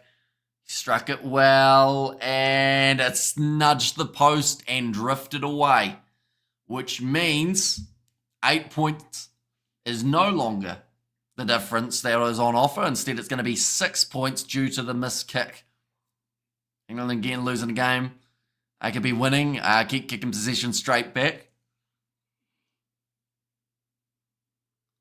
There's been a bit of that for England throughout this match. It's not quite getting it right. Are you behind, says Rugby Creel? A little bit, like maybe about 30 seconds or so from it being live. Now Gregory Aldred tackled on the 22. This, of course, France's own 22, so they will look to now clear their lines. And Dupont doesn't get it into touch. Marcus Smith goes across now to Ben Earl. He will straighten, try and go through. Nice tackle, though, made by Barassi. And England are the masters of almost winning games. Says Rugby Union and Sports. Now a little chip in behind. Ollie Slate home chasing it. Kicked into touch by Ramos. They will be on the full. Not the smartest decision there, as it then just makes it the line out for England anyway. Come on, France, says EJ. Now Jamie George ready to throw this one. England trying to up the tempo yet again. And for a side that have had their gas tank questioned, the fact that they are the side pushing the pace makes you think maybe they're just going to try and take France into deep water. Already got that deep blue colour on. Through the gap, Jamie George goes to Curry. Oh, that looked like it might have been a knee going the wrong way. But now Mitchell off to Smith. That wasn't the pass. Bad decision made by Mitchell. Curry stayed down with the knee injury. And it's going back for another knock on. But Smith had overrun it. He was just there as a decoy. Mitchell thought that he was wanting it, though. Great bit of work from Jamie George, though. The big man finding space. Hamish, do you sense ref bias? I'd say not hugely. Like I said, just the overlap on the left-hand side, but they just got it slightly wrong. This game could go anyway, exactly right. And glad I'm neutral on this, says Sakabula. And Tom or Ben, I believe it was... They're twins, aren't they? I was looking at them trying to work out who was looking like he was limping more. I think it was Ben. And Mitchell, the most disappointing English player this year. From South Africa, this takes me back to the Rugby World Cup quarterfinal 2023, South Africa versus France. How we got through that one, the tricky side that they are. Only the rugby gods will know, says Robin. Now, scrum feed here for the French, Antoine Dupont. He will kick that ball down the middle of the field, trying to look for distance rather than the touchline. Now Smith goes high again, might have got a bit too much on it. It's going to be inside of the 22, and the mark is called by Thomas Ramos. I hope it's not a serious knee injury. It looks like he's back up. He's good to go. But I think it was just tweaked a little bit the way that he went down. Now nicely taken at the back for Finn Smith.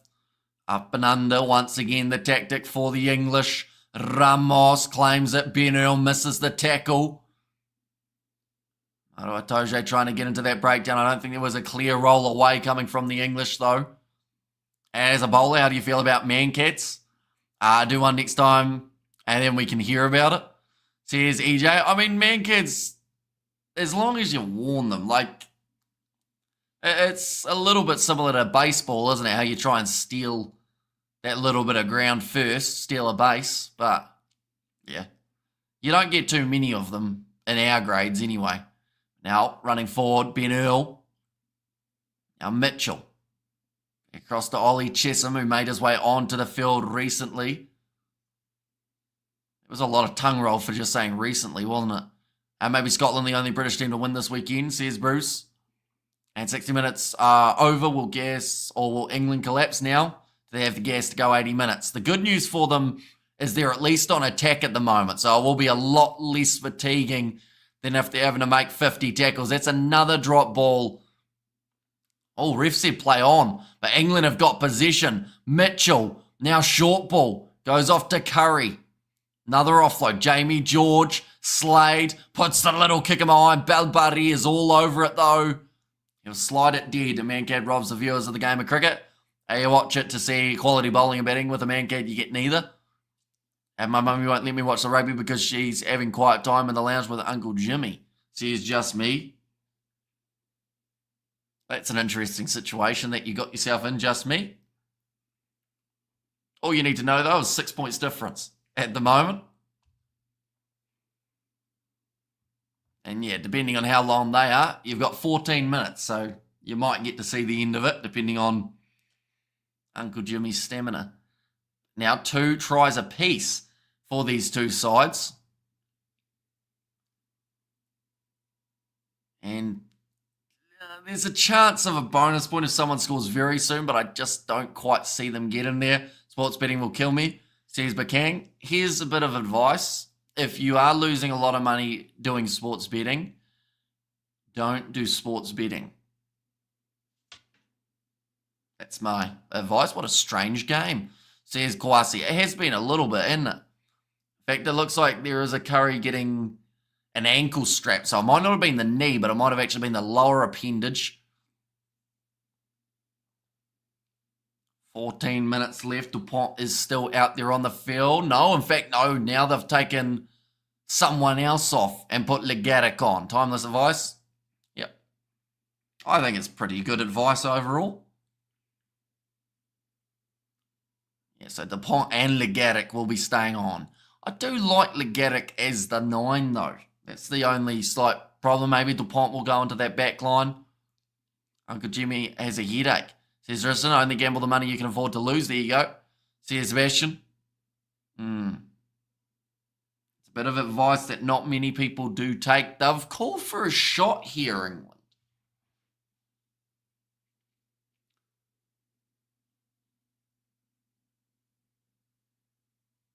I don't know if this is the choice. The commentator is saying the plan is to get your reward for being down here, take your 3, get the kickoff to you. Although you've got to remember, if you get the kickoff to you, more than likely you're just clearing your lines and then France are back in possession. Too much drop-o ball-o. And that's the thing. He still has to get the kick over too. And the kicking hasn't been the most consistent thing throughout. To be honest, this whole weekend, if you want to get someone into rugby, show them South Africa and France 2023 quarterfinal, not this match, says Zero. Again, my rent money, trying to get free rent, says Daniel. So what happens when you don't win? Oh no, he's missed again, Marcus Smith. Shanked it. This is the time England fades, says Grant. What is wrong with Marcus? Yeah, he's not striking them too well whatsoever. Hamish bet, sports wins at the end of the day. Says bystander. And so much for this very fancied and hyped up French team. Ireland will beat Scotland with points to spare. Then a good run out versus Wales. Then off to Italy, where I have 2 tickets. Happy days, says DPG. Bad choice to not go for the corner, too passive. I think so. I think that was where, like, England have had close games before that they've made the wrong decision by going 3 rather than going 5. So this is possibly going to be one of those games again. Accuracy is disappointing, says Tristan. 5 points missed by Marcus Smith now. Marcus Smith needs a haircut, says I am nutty. Now we've got another scrum. 12 minutes left. Still 6 points difference between the sides.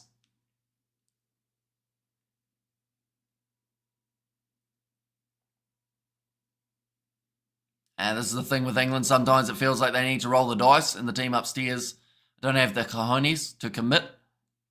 Yeah, it might have been a coach decision to take on the 3, even if the players don't necessarily agree. Marcus may be worried about us here. Standard of this match is disappointing, says DPG. I mean, there's been some very entertaining rugby being played. There's been a lot of drop balls, though. And maybe that is down to the pure pace that these sides have been trying to play at. Like, they showed some stats from the first half, and the numbers were a bit insane. England have got themselves another penalty.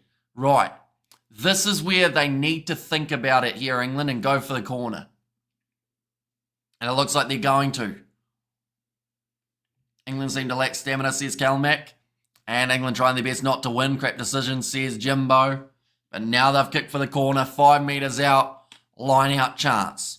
They'll probably lose the line out now, seeing as we said that would be the better option.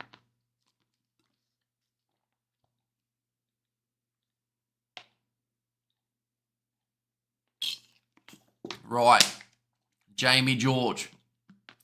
Chance here to get the line out right. Thrown in. Well claimed by Ollie Chisholm. Ben Earl offloads up to Curry. Only a couple metres out. In fact, Mitchell's going to try and go himself. He's going to be held just short of the line. He would have looked like an idiot if he had been held up there from trying to go himself. Finn Baxter, though, he is not held up.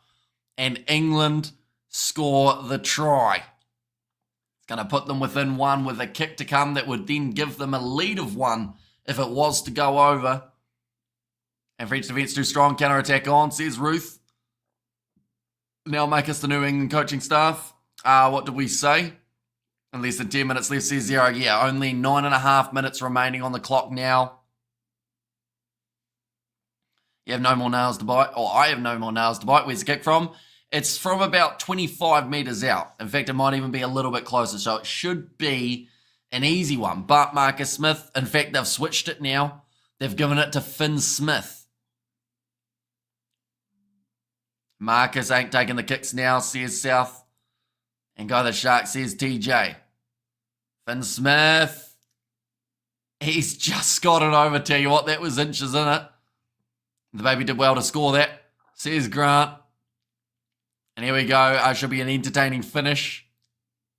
It's going to be down to the wire by the looks of it. But now France find themselves having to chase this game. Rather than if that was a three-pointer, then they're still in the lead. England give away a penalty in their own half, and then France get a lead by 7. That's what could have happened, and that's what may happen here. Ben Earl charging forward. Nice work in the breakdown from Julio Marchand. He can't get the ball back. Finn Baxter now. Been told to get out of it for the French. They should be aware, though, that eventually England will kick it back to them anyway, which they do. Now taken nicely by Ramos and a two-man tackle by Curry as well as Slate home. Driving him backwards. A lot of pressure in Legaric. Now we'll go across to Julien Marchand. Once again, rush defence from England. Shuts that move down. Being told to use it now. And one bloody point like Stormers game. Come on, Dupont. Now Finn Smith tries the cross kick. It's not the best one. No one really running onto it. And gives Ramos a good chance to sink the slipper downfield. And the mark is called by Marcus Smith. Dupont off. He is still on.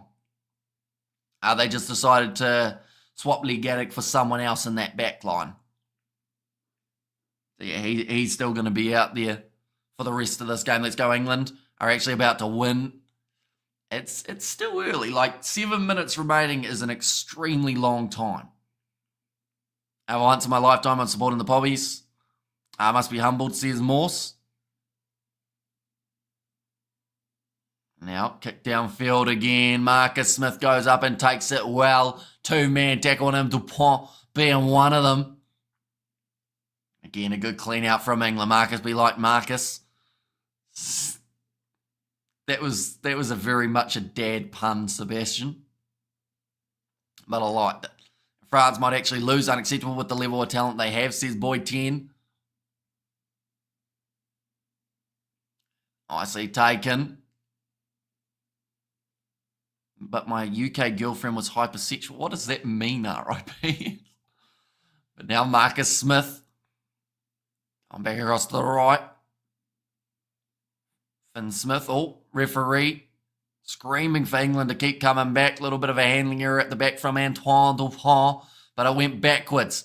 Now he runs out of options, although now finds the pass out wide to Damien Penaud. This is the type of move that France do time and time again. They find a way. Knock on. Penaud goes back across there to Aldrit. Lobs it over the top. Ramos to Penaud. He got greedy. There were 3 men on the outside. They might still be able to get it out there. Passes one more. Mofana to the corner and Belle Paris scores the try for the French. But that was almost butchered by Pinot. Of course, when you get that used to scoring tries, sometimes you try and score the ones you shouldn't. That was the perfect case. Had to go wide, but he hung on to it, and they still just managed to get it out there. Just going to check all these ones. Aldred, believe that one's backwards. They need a forward pass or a clear one here. I think all of those are fine. Oh, was there a forward pass in that play? I don't think so. Not that I could see clearly anyway. Unless it was the Aldred. Was it the Aldred flick that you'd say was forward? Maybe. The Dupont pass looks sus. And that one's gone over, which now means England are back in the predicament of needing a converted try to win. They scored late up against the Irish. Can they do the same up against the French? Where is the Dupont pass that we're looking for? So Pinot went to Aldred, who then went over the top. And flat pass Dupont is the master.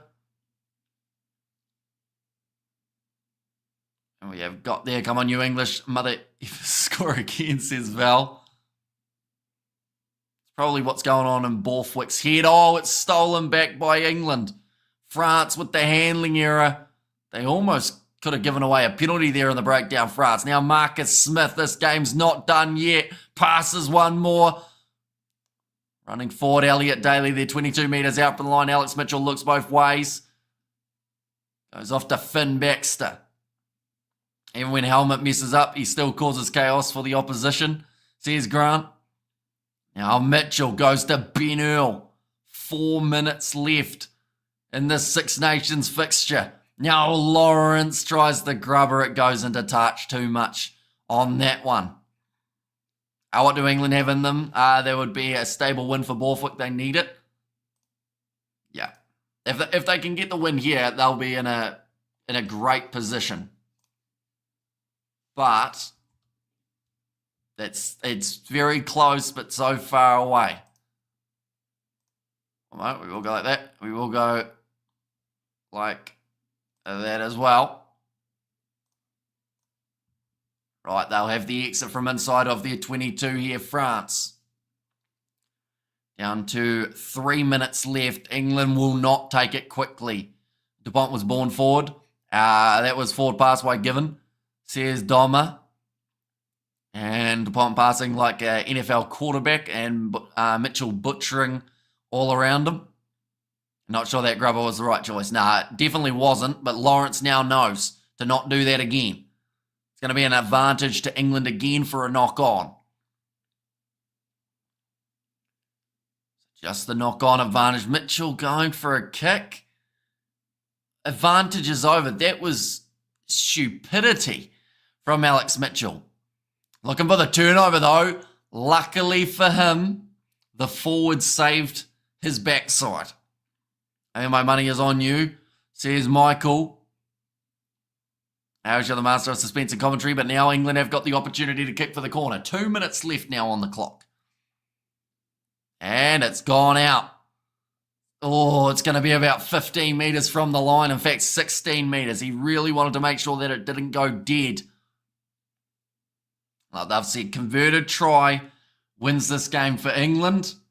Either way, they're currently sitting with a bonus point. One more try for England would actually get them 5 points from this game. And France would get 1. That could be the difference maker in this Six Nations competition. Nicely claimed. Oh, did Chisholm drop that one? No, he's managed to shift it back. 90 seconds remaining on the clock now. If England butchered this, that'll be the end for them. If they score now, there's going to be a very important kick to come. Still rolling forward.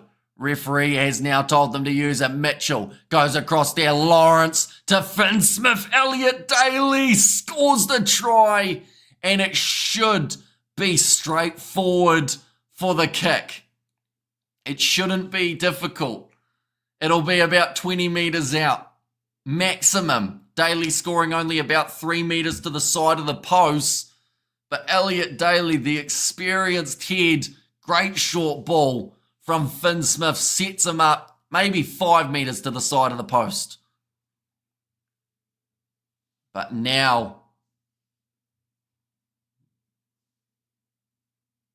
one of the commentators just said, Elliot Daly, my boy. I think he's decided he doesn't care if he's biased anymore because England should win this game. Finn Smith, he's got 20 seconds left of his shot clock. There are 15 seconds remaining of the game. So it should, although he has to make sure he kicks it. No, he's going to have to go. He kicks it over. They lead with about 5 seconds left. 26-25 at the moment is how it sits. Can they get the job done? Great kick from Finn Smith, though. Had to go over. Right. After the restart, it will be full time. France have to kick off short. And they have to try and retain this ball. It's kicked high. They're going for it. It's gone forward, has it? Who's got the ball? It's going to be on the ground. The English have got possession. And all they have to do is put it in the pocket, boot it out, and the English have won at Twickenham. Allianz Stadium. We're calling it Twickenham, but brilliant win in a match that easily could have gone either way. France lost this game. England didn't win it. Well, they did it in terms of the points. And that's the main thing. Yes, you can look at it and say France were not clinical enough, but England still had to be there with them. And England get 5 points from this contest. That puts just that little bit more pressure on the Irish to be able to perform in their next game. They've got the Scottish tomorrow night. We're also covering that one.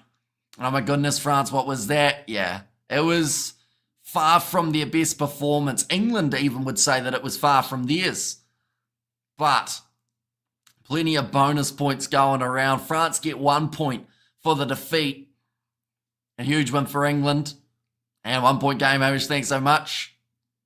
26-25. What was my score prediction? Did I go 20? I either went 25-23 or 26-23. It wasn't a mile off, though, in terms of the overall end score. And yes, the Frogs, I think your corruptness will prosper.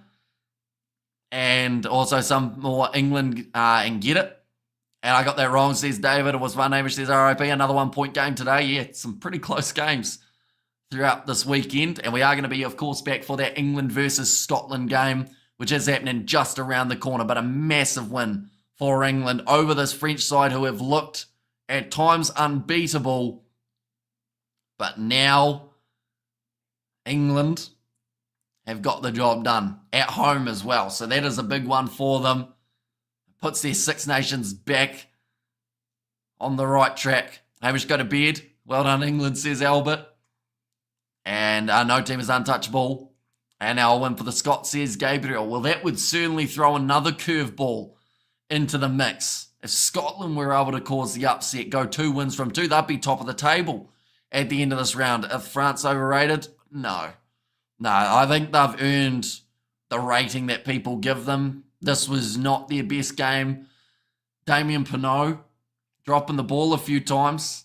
Still managed to somehow score a try, though. Seems to be able to do that quite often throughout his career. Dupont dropping the ball out wide. Belbari dropping a try-scoring opportunity. I think they mentioned about it. They had 5 chances to score tries that they then didn't because of a handling error. So if only one of those is held, they win this game. But game of rugby, it's 80 minutes. Moments can make it. And the English made the most of it in the final moments. Right, I'm about to type now. Get in. Says, all right, I'm able to type now, I should say, from Sebastian. Awesome commentary, Amish, says Tristan. Thanks, Amish. Great commentary. See you tomorrow. Says O'Brien. And yeah, as well, I hope Scotland can upset, but I'm not confident, says Cal Mack. And the Lions were amongst the chickens. The worst thing about this match is listening to the biased English commentator. Basically an English cheerleader in the commentary. I did hear at the end how he was saying, Elliot Daly, my boy. he's gone and, like, it sounded like he was a proud father.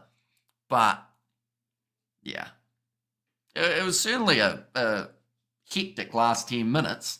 There were questions of whether or not England were going to be able to hang on. Finn Smith got man of the match as well. He had a great game in that 10 jersey. Partnered nicely with Marcus at 15. And Ollie Lawrence also did very nicely. We have there completely disagree on the commentary. That's normal, mate. He's English and his team won. It's called passion. Says here.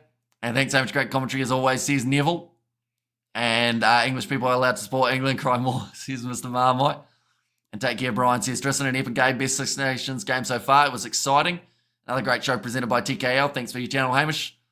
Still as good as ever, says Robert Henry. Thank you very much. Marcus Smith is such a choker and overrated. Yeah, but he also did quite a few things right in this game. Yes, he missed those last couple kicks, but fair play to England.